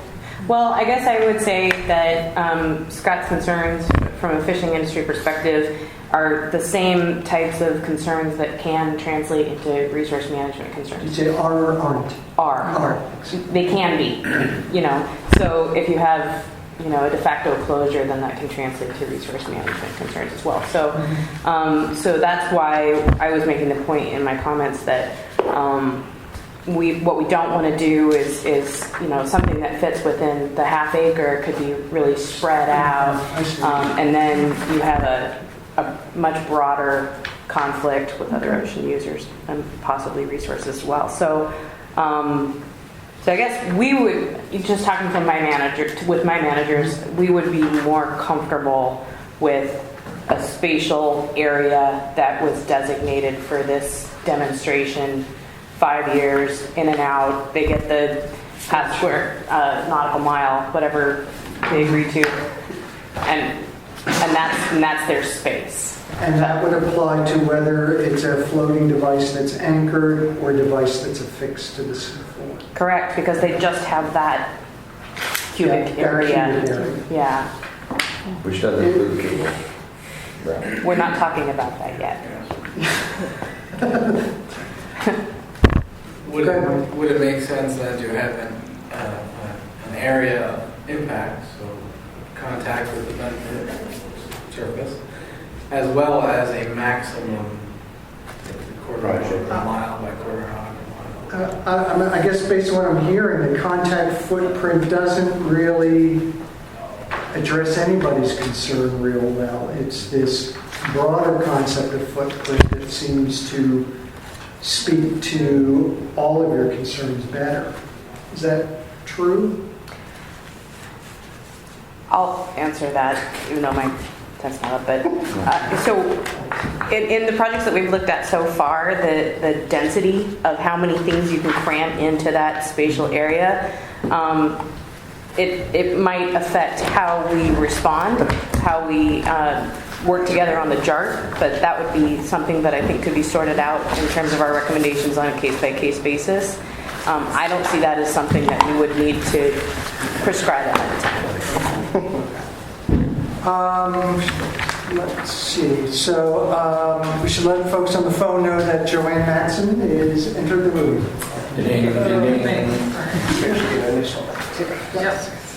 So Joanne, we're just we're starting back into the general permit draft rule. But what we're trying to do is address a couple broader topics first that'll make the rest of the walkthrough go a little faster. So right now we're talking about... Agenda item 7? Yes, we are. Right.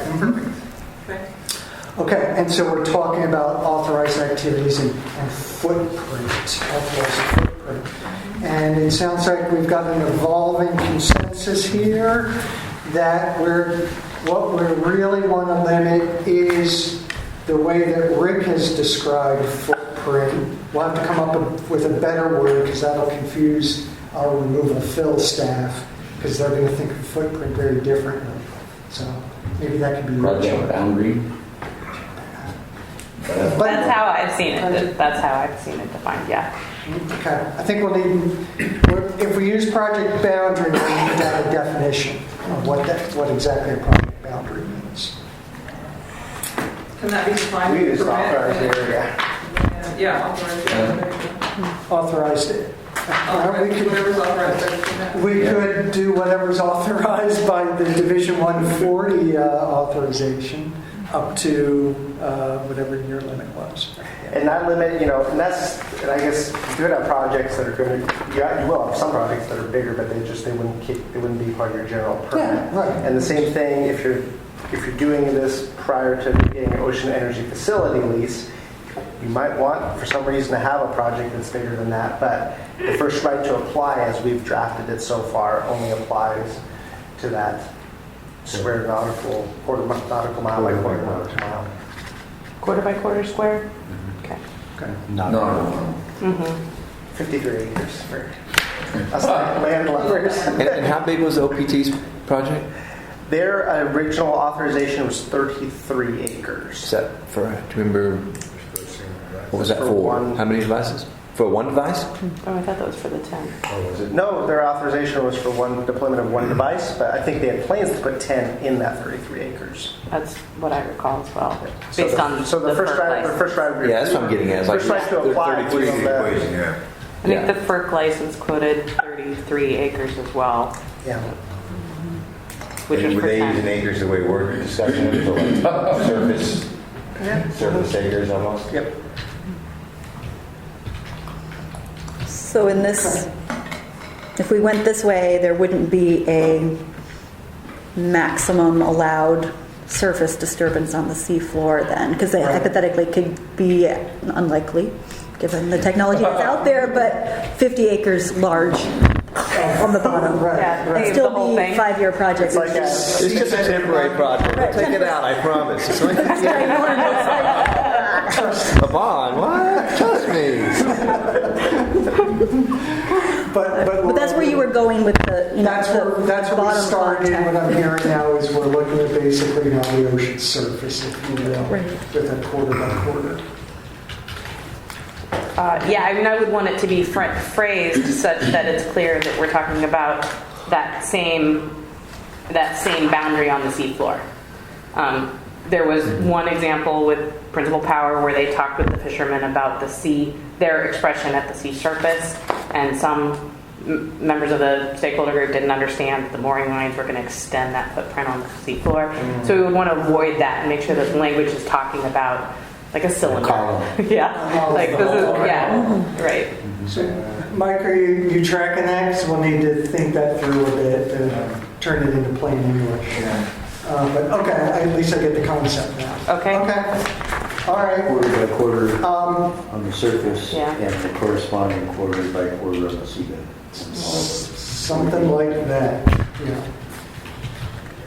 So I'm liking that. I want to do a check-in on the phone though before we leave that topic. Walter, Anno, or Charlie, can you live with that proposal that we used by that quarter by quarter? What's the units? Quarter by quarter nautical miles. What was that in acres? 53. 53. But, Tano, I like the clarification on the surface expression versus bottom expression. So look forward to seeing language on that. So, so what are we talking about? So is ocean surface? Wait a minute. This is. So we won't. So my suggestion, Jason, is I think Mike's just making some notes to remind himself that a conversation we'll have. We'll bring back language for you guys. We won't try and wordsmith. But the intent would be quarter by quarter ocean surface, Water column. straight down. Column, right, with the column down. Yeah, but if something was outside of the surface expression like this, then it would be that whole thing, right? Like you had described, sometimes they would go, like something would be Yes. moored at an angle. Yep. Right. Almost always Yeah. going to be Yeah. that way. Almost always, but It's got to if stay in that cube that is a quarter by quarter. from the anchors up. Up. So it would be. Correct. Yeah, any structures need to be within that area, which would be the anchors. Most likely acres, but yeah. And you put one in the bottom of the water. How would that work for you? I would need to go back and look at the specifications for the project you referred to. That was 6 years ago. Twice I've been asked about it. So for the industry reps, could we put it back on you guys to kind of think that through, or there? Yeah, I like. Within 80-20 sort of rule here, is it going to work for us? We'd appreciate that feedback. Okay, so we'll return with some language on that one, but I think we're on firm footing. All right, so darn it, that only leaves me now with cables. So we've got two issues with cables. Is one, what do we do with the interconnecting cables within the quarter by quarter mile, nautical mile area, right? And then are we going to allow cables going to shore is really the two big questions. Are you going to allow them? Or are we going to allow them? And if we do, under what circumstances? For the purposes of the general permit. Yeah. In other words, are you including whatever connectivity you have between the facility and the shore in this computation of the surface impact? Or no, bigger question. Let's decide first if the connection from the device, a wired connection from devices to shore, is going to be allowed by the general permit or not. I thought that was a given. What was the when all talked about commercial and all the other stuff? So we had a direct. So now that we've had that discussion about commercial and non-commercial, how does that help us inform this decision now? So the reason why I'm raising it is, the reason why I handed out Delia's comments is, there is a valid point here that the idea that these projects are in and they're out. Per TSP Part 4, if there's going to be a cable to shore, it means it's got to be trenched into shore and then within 5 years dug up again and taken out. That's a pretty substantial amount of impact happening within a 5-year period. Are we comfortable with that being covered under a GP? I guess maybe that's the first question. That was exactly my comment, so okay. I'll let others talk. So, Scott. Well, I would just say my experience in looking at ROV surveys of submarine cables is that the area we're talking about here is typically sand bottom. Not likely that you'd be laying a cable over rocky bottom. So we're talking sand. Sand is very mobile, very quickly restored. When you dig a razor clam hole on the beach, 2 waves go by and you can't tell where it was. And that's sort of what we find in the near shore with submarine cables. So as far as the disturbance, I don't see it being a real big issue. I mean, I think it would be, we've had submarine cables where they've laid the cable, the next day gone back with a ship to inspect it and can't even find it without the electronic detection. That it's just not, there's no trench or any visible. Having said all that, I don't know that it's for a short-term project. I'm not sure what the requirement should be for burial on a short-term research project. So, I guess it would depend more if it was a short-term 1 year versus short-term 5 years. Okay. Delia? And we'll go to Rick. Yeah, so I just wanted to add to your description of our comments that we provided to everybody.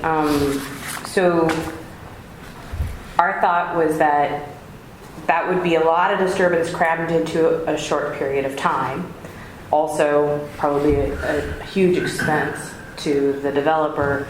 And not that a project couldn't propose that activity, but that it would kick it up to an individual permit rather than a general permit, which would give us more time to emphasize siting, making sure it's avoiding rock, things like that, if there was a cable.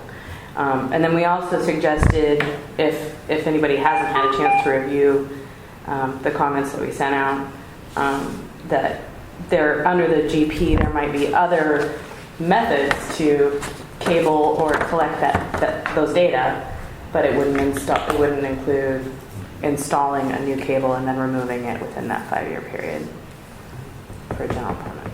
So, little more to the story there. Jason, before I go to you, let me add one clarifying thing, make sure people understand that. In the world of removal fill, directional bores are not considered removal or fill. We don't regulate it. So if there's a likelihood that these cables to shore would be directionally bored, then it's kind of a non-starter for us. We don't even engage for that. So my experience, I don't claim to know all of this, but my experience is typically about 1 mile is nautical mile, sort of the length that we see, 5,000 feet, something like that, 6,000 feet. There's sort of a practical limit to how far most directional drilling can go. So if your project was at the outside of the territorial sea, towards the outside, I don't think it's reasonable to expect a developer will directionally bore all the way out. Okay, good to know. It wouldn't make it there. Okay, all right, good, thank you. Jason? So I just want to sort of throw 2 possible projects on the table so we can, just, in my opinion, these are the most imminent and most likely scenarios. So I'm going to start by saying I don't really anticipate seeing a floating buoy anywhere in the TSP with a temporarily installed electrical cable happening. The cost of electrical cable, the directional drill itself is $3 million just to get across the littoral zone. Could it happen? Yeah, maybe so. But I don't think that's a big deal. Camp Ilea, Resolute Marine Energy, I see 2 pathways forward. One, we come up with $3 million and we install some reusable conduits, which is what we wanted to do a long time ago. We didn't have the money to do it. That way, gal could pull a hose or electrical cable through there as many times as they want, and no impacts, easier, cheaper, and it's sort of a reasonable thing to do if you had $3 million laying around. Conversely, with that project, if we don't have the $3 million, which at this point doesn't look like we're going to get that, then they start bringing some hoses to shore. Again, directional drilling for the hoses, for the conduit or not, is $3 million, which they don't have. If you got $3 million for the hoses, you got $3 million for the conduit, you might as well run with that. So the trenching is the only really viable option for that project if we don't have the installed conduits. And it's hosing. It's not particularly expensive compared to electrical cable, obviously. We're looking at, I guess, 6 hoses, and I think they're probably, Rick, you're telling me a couple inches. Jason, this is I'm sorry to interrupt, but I got to conclude my participation for the day. So thanks, Ray. I'll check in with you guys later. Thank you, Anna. Thank you. Thank you. So 2 or 3 inches in diameter.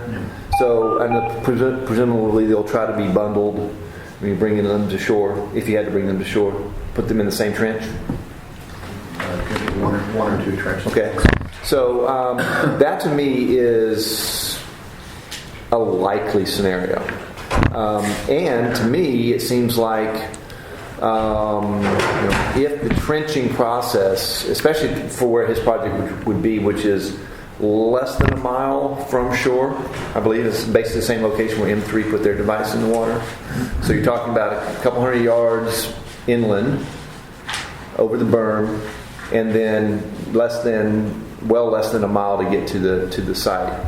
So trenching some of that pathway and across the shore is really the only scenario I see happening short of a directional drill. Can we accommodate that? I don't know. Paul Clarence said don't dismiss surface lake. But I think he was in a particularly good mood that day. As long as that surface lay is not on the beach. Right. Trench across the beach. Yeah, trench across the beach and then surface lay out past the littoral zone. Once it's out in the water, just, let it sit on the surface. So could you pull that hose out a year or 2 later? You can actually buoy it. I think so. And the trenching would have some obviously temporary impacts, but pretty minor in the scheme of things. So that to me is seems like it should be a viable project, and so that's the scenario I'd like to see if we could get our minds around. Can we accommodate that? So the trenching you're talking about, Jason, is just what you could do from shore, Or are you talking any trenching in the ocean? Minimal trenching in the ocean. The technique I've seen is you have a tugboat that starts the trench on shore and you pull out till you get past the littoral zone and you stop. And then from that point it surface lays and it gets a little sand over until you get to your device, which is another less than a quarter of a mile out. And, it would be trenching as far as parks and recs required, for public access. And then the sand would, the surface lay and then the sediment would distribute over it as near as we could tell pretty quickly. There have been some issues where in previous old trenching under the beach where with changing sands, things have become exposed. Yeah, we heard about that. On the beach. So it would have to be deep enough that we're pretty sure that wouldn't happen. Or more than pretty sure. It's important. So, Are you done? So from a resource management perspective, we like things buried so that there's not a conflict with the fishermen, and so that everything remains where they put it, right? But in our consideration for this rulemaking, we were talking about the burial of electrical cables, which would need to be buried and also carry with it other resource conflicts with electromagnetic fields and so forth. So there's many advantages to burying those, which is why we were saying that projects that fall within this general permit could be otherwise non-grid connected. So the conduits that we're talking about here, the PVC piping for pressurized seawater, that's a different consideration than an electrical cable, which is what we were reacting to. So I think those would be case by case, site by site considerations. I'm certainly not comfortable agreeing to any surface laying here today, but I don't think we need to. I think that what we need to understand and agree to, hopefully, has to do with the electrical cables and whether or not it's appropriate for these general permit research and demonstration projects to be cabled to shore. And so, Jason, you bring up some interesting points, but I don't think that that's the part of the GP that Kirk, you were asking about. Well, I guess I didn't appreciate until now the distinction you were making between electrical cables and other conduits and tubes and the like. Right. Well, so that was the intent of, and I'm looking at the comments that we had sent out here, which was basically based on the need to get in and out in 5 years, bury the cable or conduit or whatever it is, and then dig it out again. That didn't sound reasonable within the time frame for research and demonstration.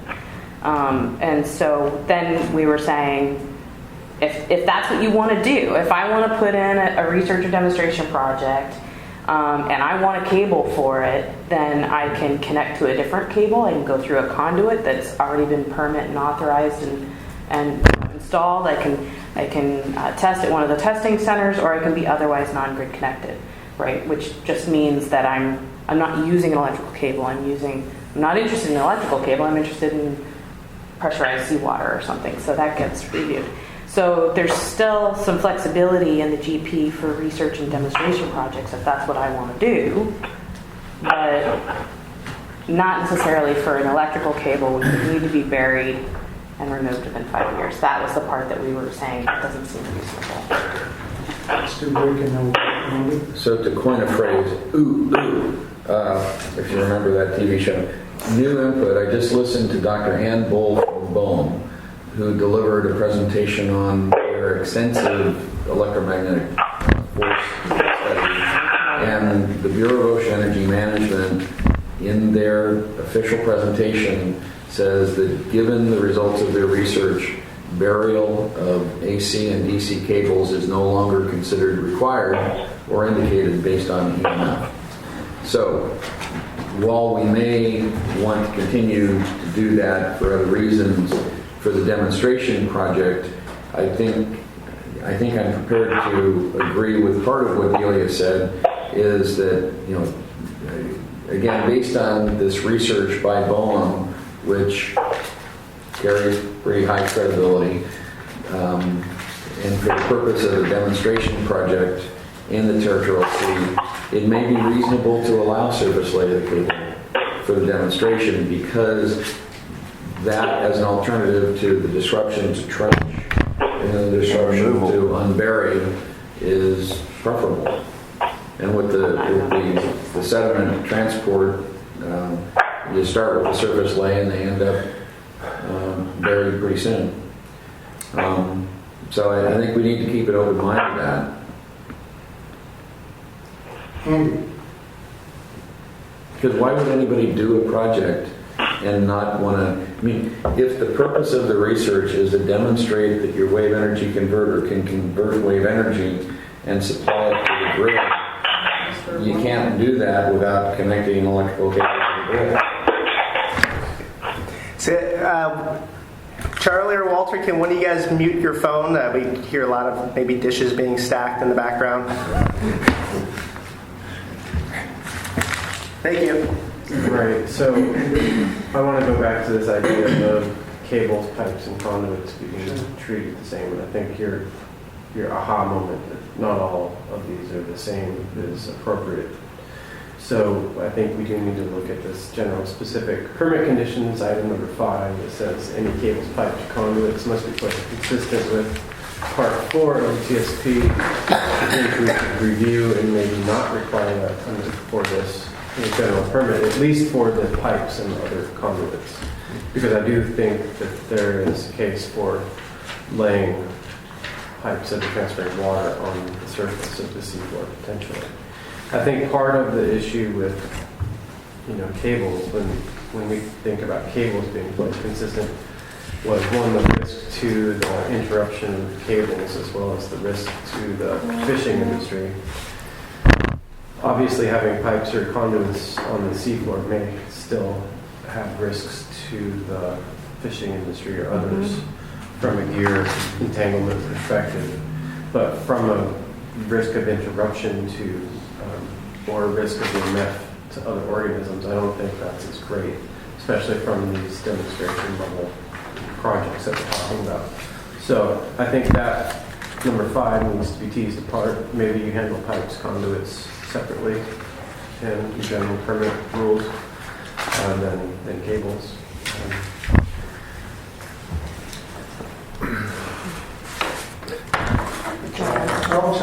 So I had a clarifying question. So this GP is intended to be reviewed by the JARC or no? It's just supposed to be a GP that goes through DSL's process? The JARC will recommend based on, I can't remember when it went through. It was a Pre-application, so as a result of the pre-application with the JARC, an applicant would need to have a recommendation from the JARC that the project be processed under the GP, and then they continue. Under the GP versus a different? Versus the individual permit. Okay. And then you want to mention who DSL is going to turn to for approval? The military department.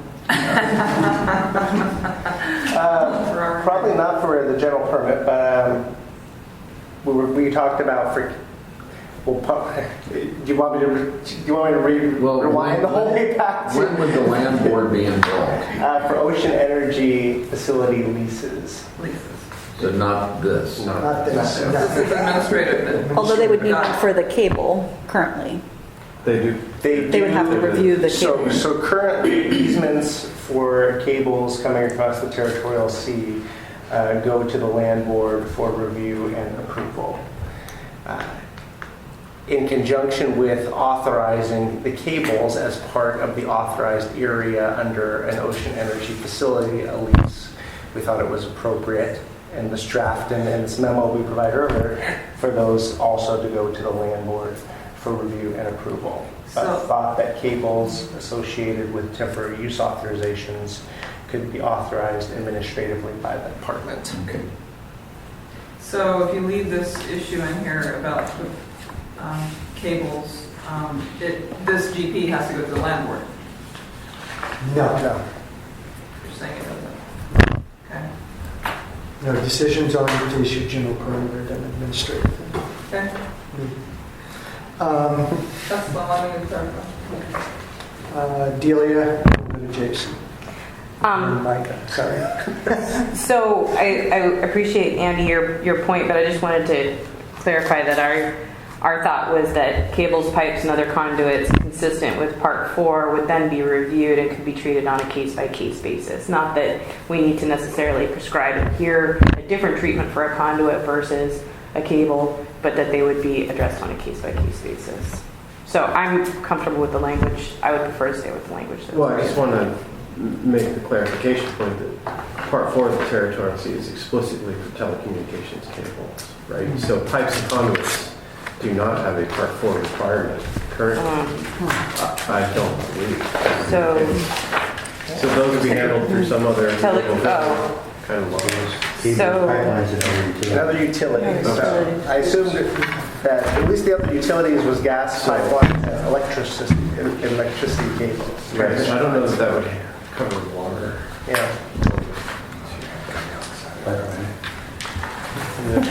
Is it a utility? It's a hose. And it might not. Well, that'd be good. That'd be So good, it's something for me to clarify, Yeah. obviously, with, but because that would change our future discussions with regards to Camp Riley. Let's get Jason jump in here and then Mike. Boy, this is complicated stuff, isn't it? I don't know how to read that Part 4, but yeah. Means a water pipe coming to shore, utility? I don't know. I don't have the answer to this, but in case it isn't clear to you guys, it seems to me that you have a bit of a trade-off created by the pipeline, the cable question. So I can't remember, I think maybe it was Delia that raised this. Look, as Rick referenced, the state of the science on EMF is starting to become clear. Small projects, a one-off device. The EMF is almost immeasurable. In fact, it is immeasurable. Justin's project was immeasurable. So there's also the conclusion that it doesn't work to model, even if you could measure the output from a single device, it doesn't work to model to what the cumulative effects for a larger project would look like. That's also the conclusion of the state of the science. On the question of EMF as an environmental effect that should be of concern, we need to consider, what the effects of these projects are going to be. But for purpose of EMF, probably not a big deal, especially a small project. But it's not just the environmental effect that needs to be considered; it's the impact on the users. So it seems to me that if you allow a cable and you bury it because you want to protect the environment from EMF, which isn't an issue, then you're creating more damage by the digging and the removal than you are just surface laying it. But if you do that, you're minimizing the environmental effects, but you're possibly creating effects on the fishing industry. Unless it's in an area like Camp Riley, where we're a quarter mile from shore, and I don't think you're dragging anything through there. I may be wrong. That's why we need case by case, though. Okay. That's what we would look at when we had a permanent covenant. Yeah. And isn't it set up that way because you have to have the agreement? Sorry, you've got to have the agreement as part of the JART process, correct? What agreement? Oh, sorry, agreement with fishing industry users. That language should change, so you'd have to get concurrence. You'd have to see if there's any impact, but I don't know about an agreement. Agreement for what? What would the agreement be on? So, yeah, within Part 4 now there's a requirement for that. For an agreement from one industry to another industry to approve laying cable. That doesn't make sense to me. But it's in there. It's in there. But yeah. that's the whole thing about Part 4 of the Probably Territorial illegal Sea if it Plan. is. Sorry. I'm just clarifying, that's what Part 4 of the Territorial Sea Plan is. I thought it was just for a cable review or something. Isn't Part 4 addressing somebody It's else? it's for the siting of telecommunication cables, pipelines. Yeah, so you can make sure there's no conflict with other users in the ocean. That totally makes sense. But what kind of agreement would you need?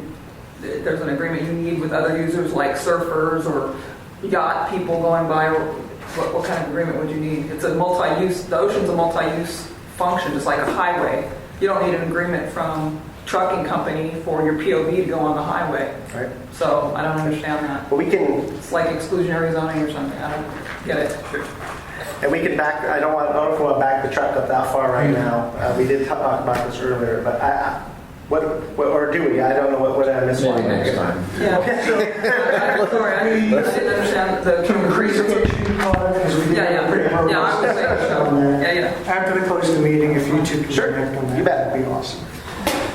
So, So 4 allows, part 4 burial allows, this shall be buried, blah, blah, blah, unless the state agency make findings that burial cannot be practically achieved and all fitting, blah, blah, blah. So there's at least there's a loophole that would permit on a case-by-case basis. So I guess we've adequately kicked this around, but I just want to be clear that it may make sense to allow surface laying of a cable or a hose. I don't think we need to necessarily start with the assumption that it has to be buried. And I would hope that the latest science will be considered, because the clearly correct answer has changed over the last several years. You know, you're talking about one part of it, right? You're not talking about the whole impacts of an unburied cable. You're talking It's about not up to this EMF. group to decide that. You just need just flexibility. Yes. Yeah. So Delia is touching on flexibility, and I do tend to agree with that. It seems like the flexibility comes at the JART pre-application process, when we've got a real application and a proposed real place that people can react to. So perhaps the general permit tiers back to the recommendation of the JART regarding how a cable is or isn't to be used or laid. As long as the door is open and a reasonable case can be made, and that seems fine to me. Yeah. I got to get to Mike, I'm sorry. Yeah. Well, I mean, just talking about having the flexibility is essentially, because I wasn't sure if we were trying to decide, is it A or B, or is there some gradation? So that's really my. Okay. Well, so I'm confused. So I agree with, I think the example that Jason brought up kind of, shows us that there's a difference, not all linear features are created equal, right? So,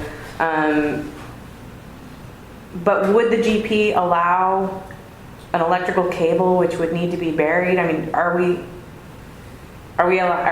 deciding that we would allow a general permit less than 5 years, small Cable scale, associated with it. research or demonstration project could have a cable associated with it? So what I put forward was, with a JART recommendation to process as a GP, that would be part of the JART's deliberation. Okay. So the project would include the cable component, whether or not that's in or out. Would there be any sort of guiding criteria for them to make that decision, or would it just be? Well, I guess there's a whole discussion to be had about how that JART would be operated. Is that what you're getting at, as to how they make those decisions? Yeah. Because I could see us being on that chart, and that's.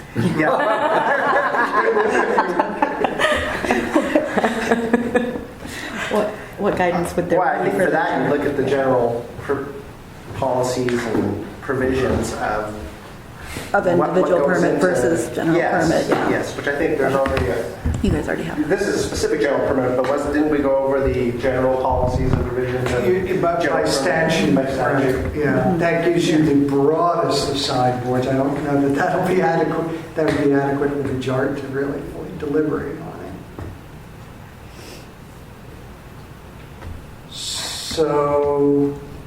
So I guess to clarify, one proposal that's on the table is that the GP would tier back to the recommendation of the JART in two regards.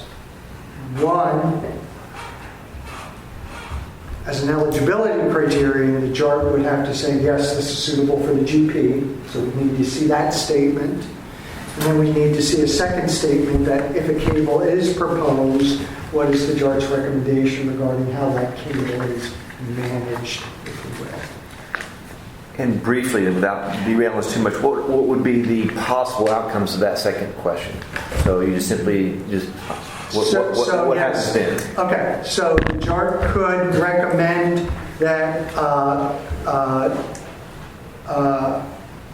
that the JART could say, we're not going to recommend that this be processed as a general permit because it involves the laying of a cable on the surface in a place that's at high risk for entanglement.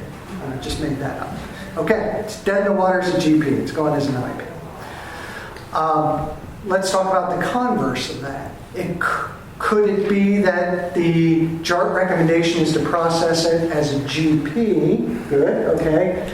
We enter the GP process. DSL removal fill staff does their independent evaluation. They do a public review period, and a new fact or issue has come to light that says, wait a minute, a cable might not make sense here after all.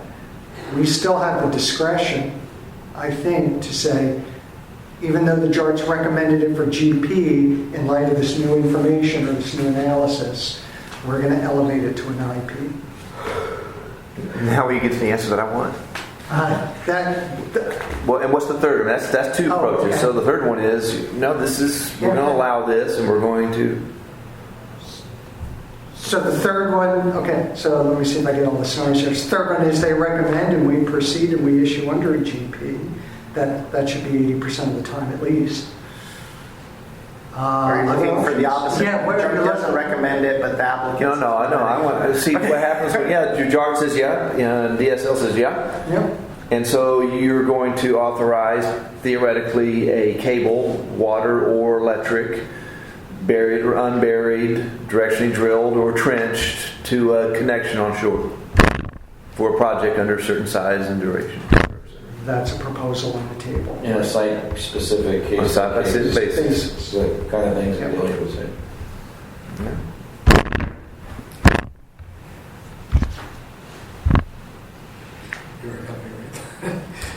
What's that? How do we rate that?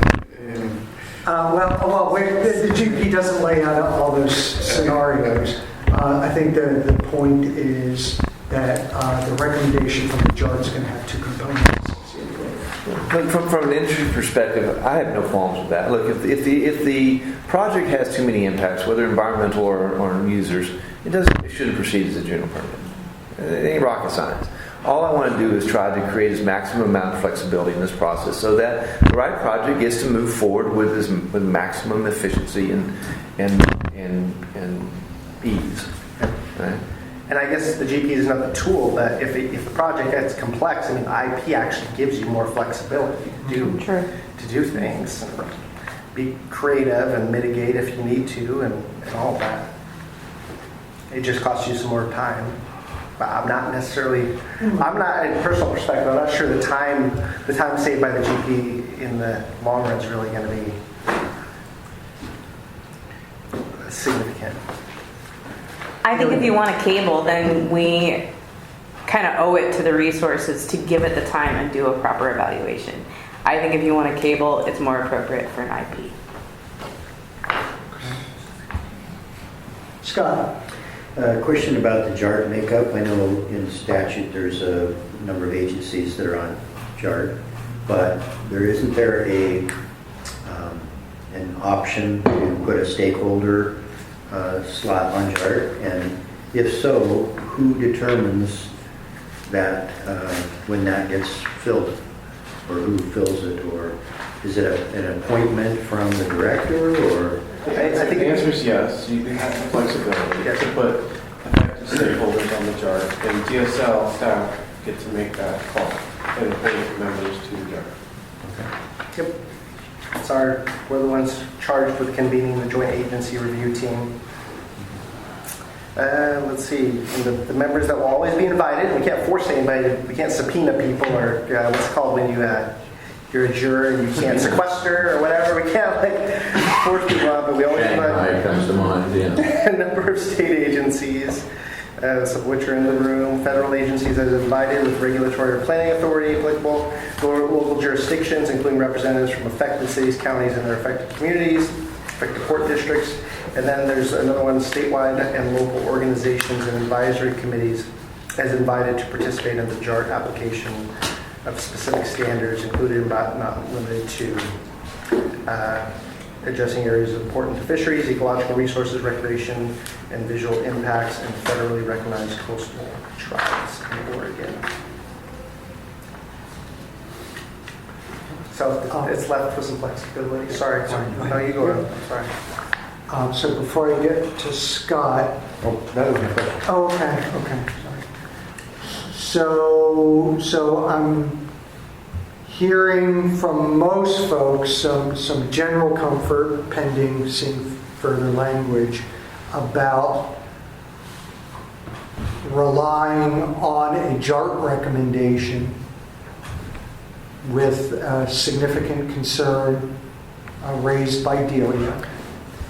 Delia, does it give you any comfort that ODFW still has the authority to elevate a GP to an IP?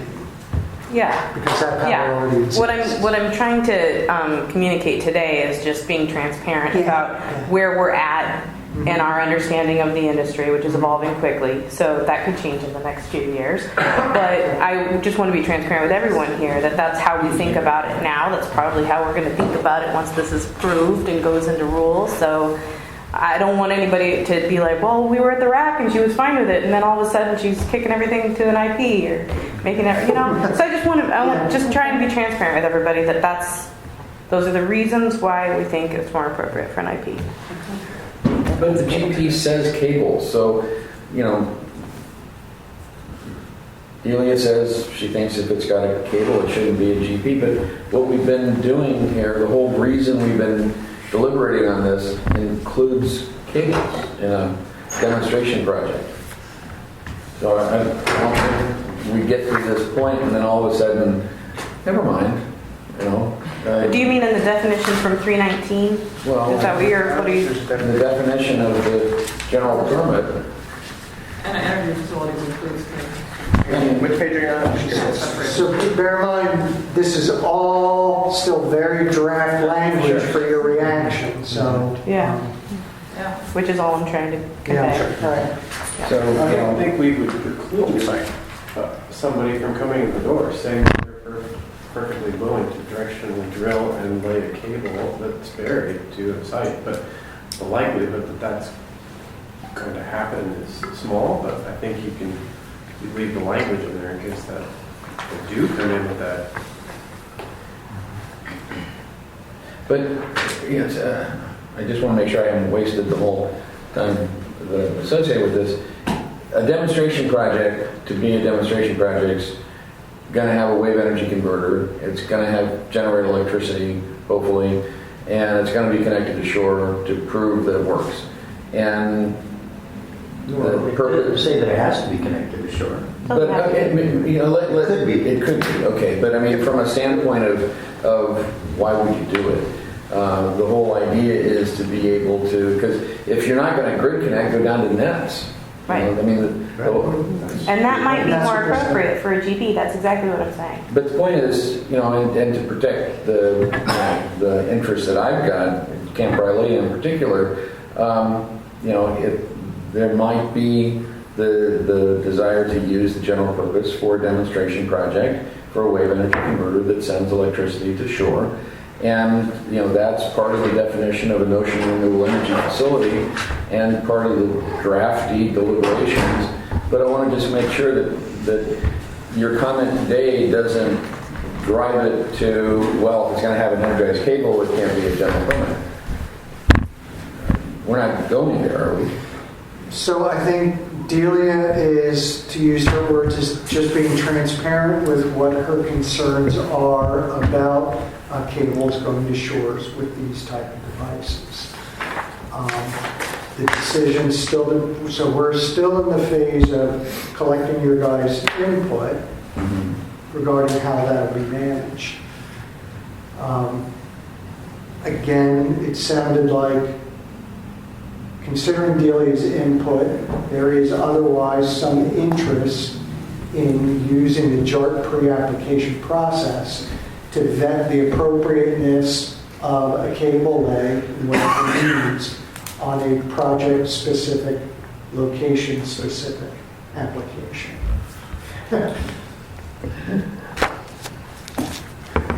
Quick note on the chronology of the structure, the JART of the organization. So Part 5 was adopted. In the JART, its membership and tasks was outlined in that, and that was done before Senate Bill 319 passed, which ensured a regulatory component. So I think it's totally appropriate for the JART, if they're doing all this pre-application review, to evaluate whether a project should, if a GP is appropriate or an IP, but it's not something where the sideboards of that has been flushed out. So that's something we will have to do, because it was set up to just really look at those effects evaluations and evaluate the operations plan. Good clarification. So this is something we're adding on the fly post Part 5. I'm glad I'm not the only one who doesn't, because I was a little lost on how we would do that. Yeah. So, okay. Or else Part 5 probably would have had something in there about that'd be one of their tasks. Okay. So you're saying it's not the JART's role to determine where project, under what permit a project would fall? Not in Part 5, because that was the regulatory permit was really it wasn't an afterthought, but it wasn't a requirement at that time. We'd be adding that on. And I'm done. I'm sorry, Kirk. That's okay. That's good. Good clarification. So I feel like for my purposes, I've gotten a lot of good input on this, and I think it's probably time for Mike and I to, after this, kind of digest what we've heard and come back with a proposal to you guys. But let me do a phone check on this particular topic. Walter or Charlie, any further thoughts on the cable component or issue? I'm good. I think we might have lost Walter. Walter! I thought I heard him beep out. Okay. So we got a couple options here. Is the meeting supposed to end at 4? Yeah, I can hold on out for a little bit if you want. So we could, with the input I've gotten so far, that gives Mike and I a lot of headway to come back with a solid second draft. If you guys want to hang out a bit further, we could touch on what I'll call some of the more secondary issues. Would you guys want to hang out for a little bit and give that a try? I can stay for 10 minutes. I will have to leave at 4 because I have a van pool that will leave me. My parking meter expires at 4:10, but I would go. I'm not willing to get a ticket, but I could go. Mike has volunteered to drive everyone to their home. Just so you know, though, I was late today. Right on the So the topics I want to cover, touch on would be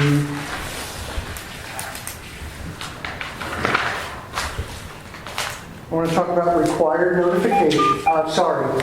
So one item is assuming for a moment that there would be some mechanism by which cables would be allowed to go to shore and still be processed under the GP. I believe there are circumstances where REPSAs, let me get this right,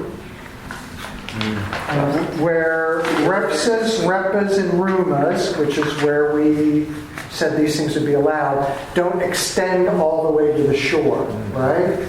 So is it okay to lay, if we were otherwise okay with cable lays, is it okay with the cable not being in a REPSA, REPA, or RUMA because it's got to get to the shore?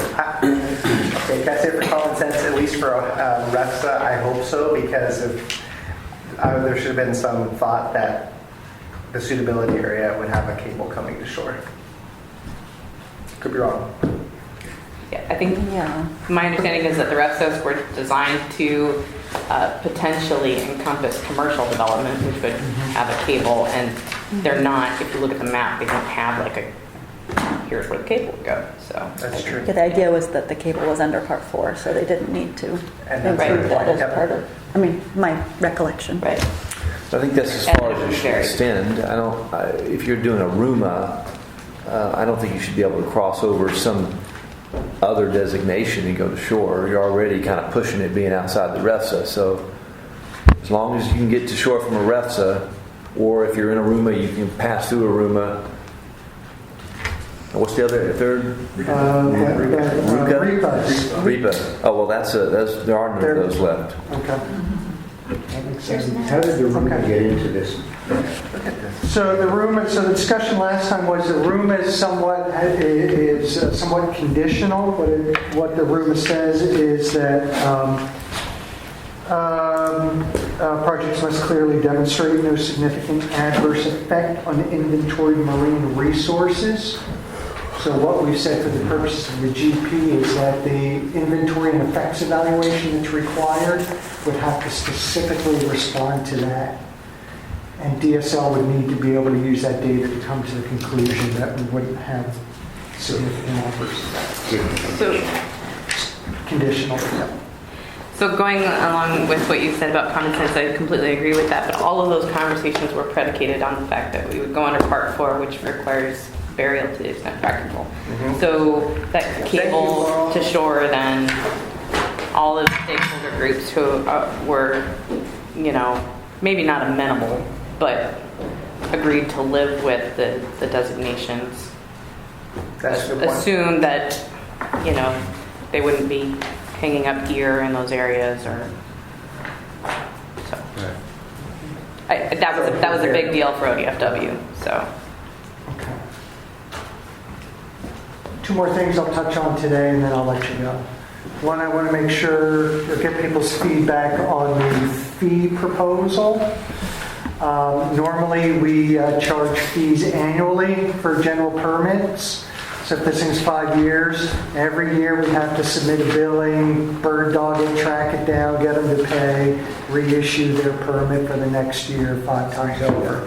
Would everybody be okay if we just collected 5 years of fees up front, no matter how long the project's in the water?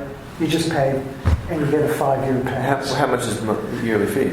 General permit follows the individual permit process, so renewals are based on the base fee, Mike. So for removal, it's $729 right now. And then any wouldn't be volume fee would after 500 cubic yard to tack on additional fee. And then for fill, it's 200. Something, yeah, it's a lot less. 229. You're talking $290 or $700 times 5.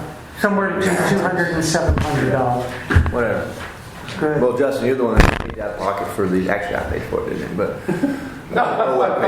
we split the difference. That to me is de minimis, right? We're talking.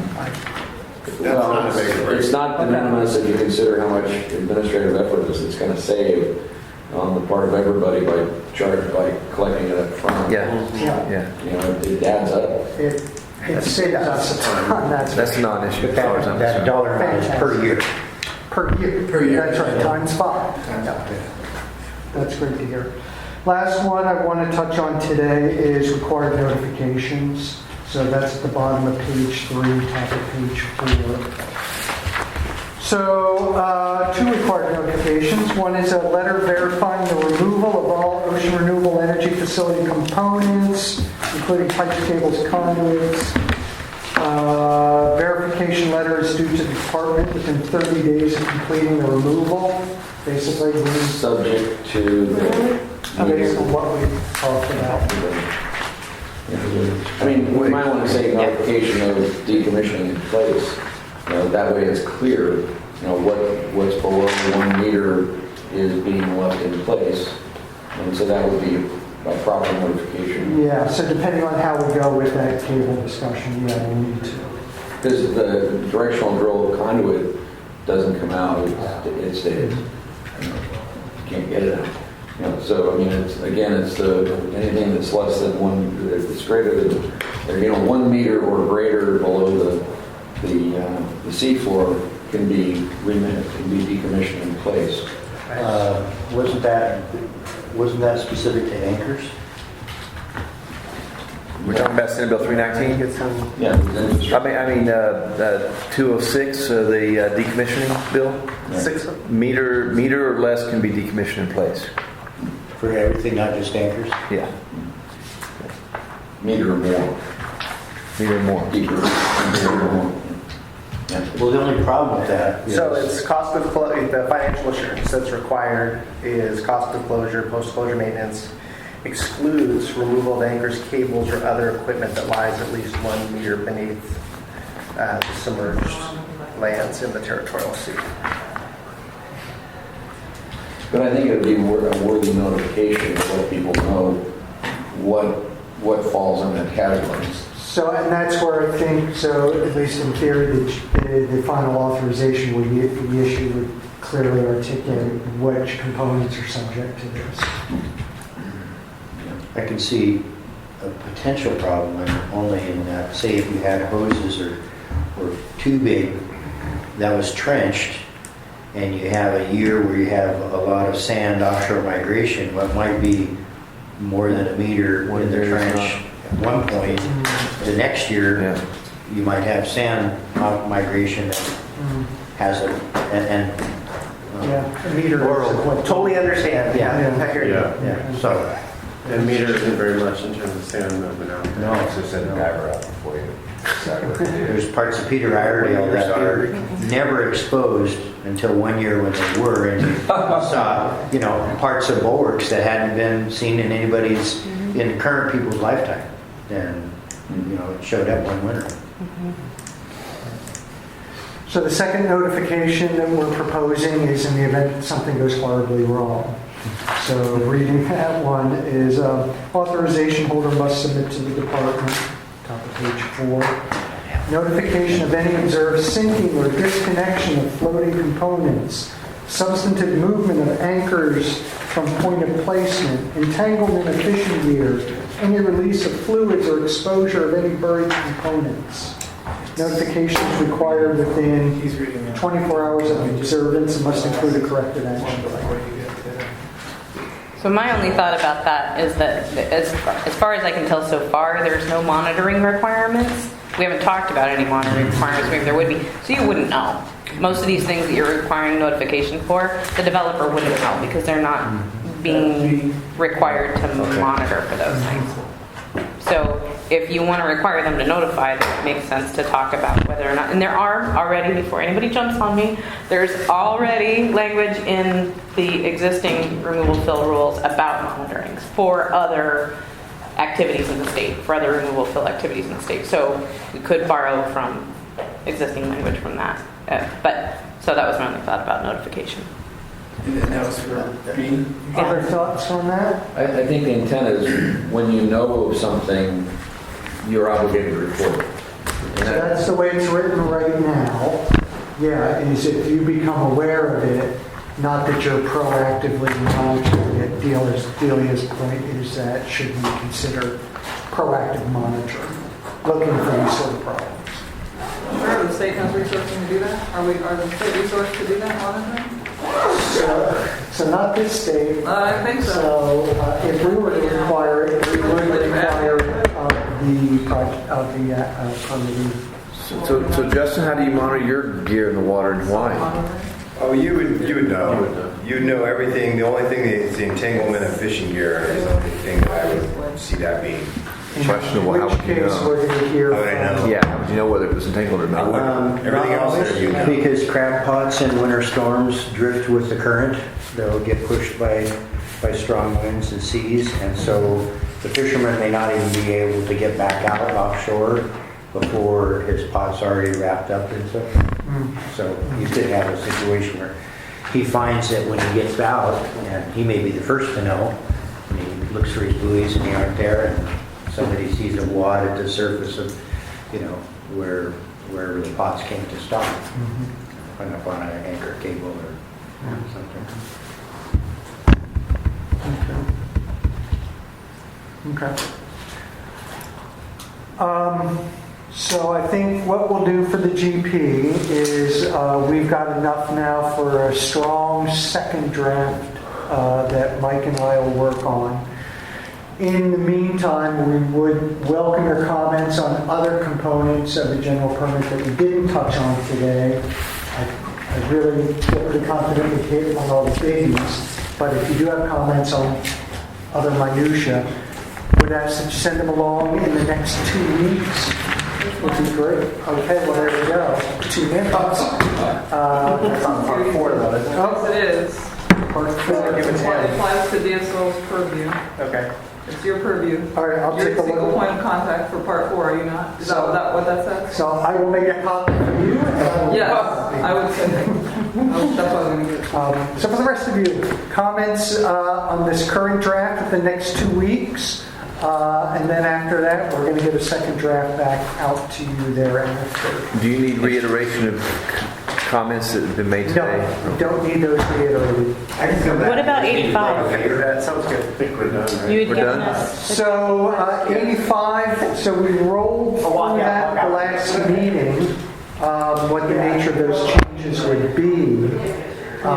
Those are all changes that are required by 319. So if you want to provide comment, you're welcome to. I handed those out at the last meeting. Let me know if you need another copy.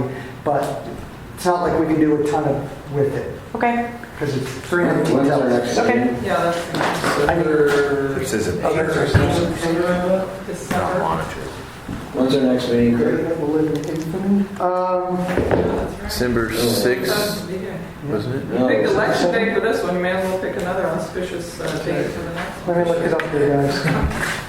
Yeah, December 7th. 7th, yeah, sure. It's so hard. They're picking. So that's going to be a Camp idea, is it? That's right. Yeah. So GP discussions will rapidly become diminishing parts of the agenda because we do really need to move on with it because there's a lot of new business to include. So just a warning that our next discussions, we're going to keep them really brief on this critical stuff. Are you going to summarize, so there's questions that are attached to that in this letter here.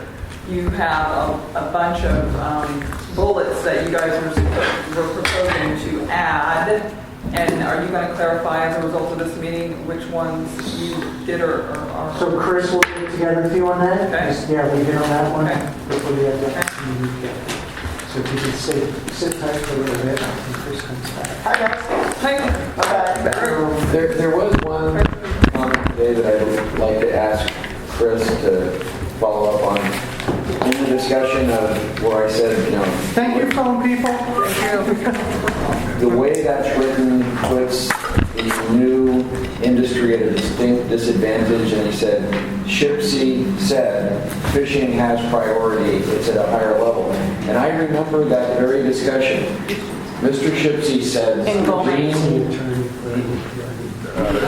judicial. He said, marine resources have the highest level of protection. And Scott, fisheries are not fishery resources. The fishery industry, when successful, kills fishery resources. And so we have some selective memory going on here, and that's why I object to him. Who knows, Part 4 might not be legal the way it's written. To put one industry at a distinct disadvantage to another, I don't know. Is that, can you allowed to do that? When it stops us, we'll find out legally whether Yeah. it's... Oh, you can shut that off if you want. I think we're done. Well, are we done? Is anyone left on the phone? Yeah, let's close the meeting officially. Beep beeps on that. So. Yeah. Okay. So all I want to tell Scott is we don't have a venue yet for December 7th. No, OPAC is meeting in Florence the next day. The next day. So we're looking in So Newport. if you want to look in Newport, We're looking in That's a Newport good now. spot. I don't know how this. Salem not work for most people, or Salem's fine for me. Sounds work. probably it's fine for everyone in the Yeah, room. yeah. And I was curious about to hear how Adobe Connect worked for people on the phone. Walter seemed to like it. Yeah. Scott doesn't. I might be able to help out with parking, but Okay, so we'll continue to look into it, but I don't think it makes sense because OPAC is in Florence the next day for our representatives on the rack from the south to drive to Tillamook and then drive to Florence the next day. So I would like to at least move it closer to Florence if it's going to be at the coast. The next thing, I'll send out doodle polls in the rack meeting after that because I'm anticipating a couple more rack meetings. Scott, you're back. About 10 more minutes. Okay. January. So Scott, December 7th, you have to be in Florence. Is that right? Yeah. Okay, that came up. January 9th through the 12th is one option. I just want to know if this was something that didn't work for y'all. That's a Monday through a Thursday. I was going to send a doodle poll out for it. And then also January 17th to the 19th. It's a Tuesday through Thursday. January 9th through 12th? Yep. Looks pretty open so far. That's pretty far out still, but and maybe a longer meeting for that too. That looks pretty good. Yeah. Yeah, let's book it. Okay, I'll Book them, Dan. I'll do it for y'all and see. Okay. And we'll take that forward. Congratulations on the promotion. January 9th. Are you now?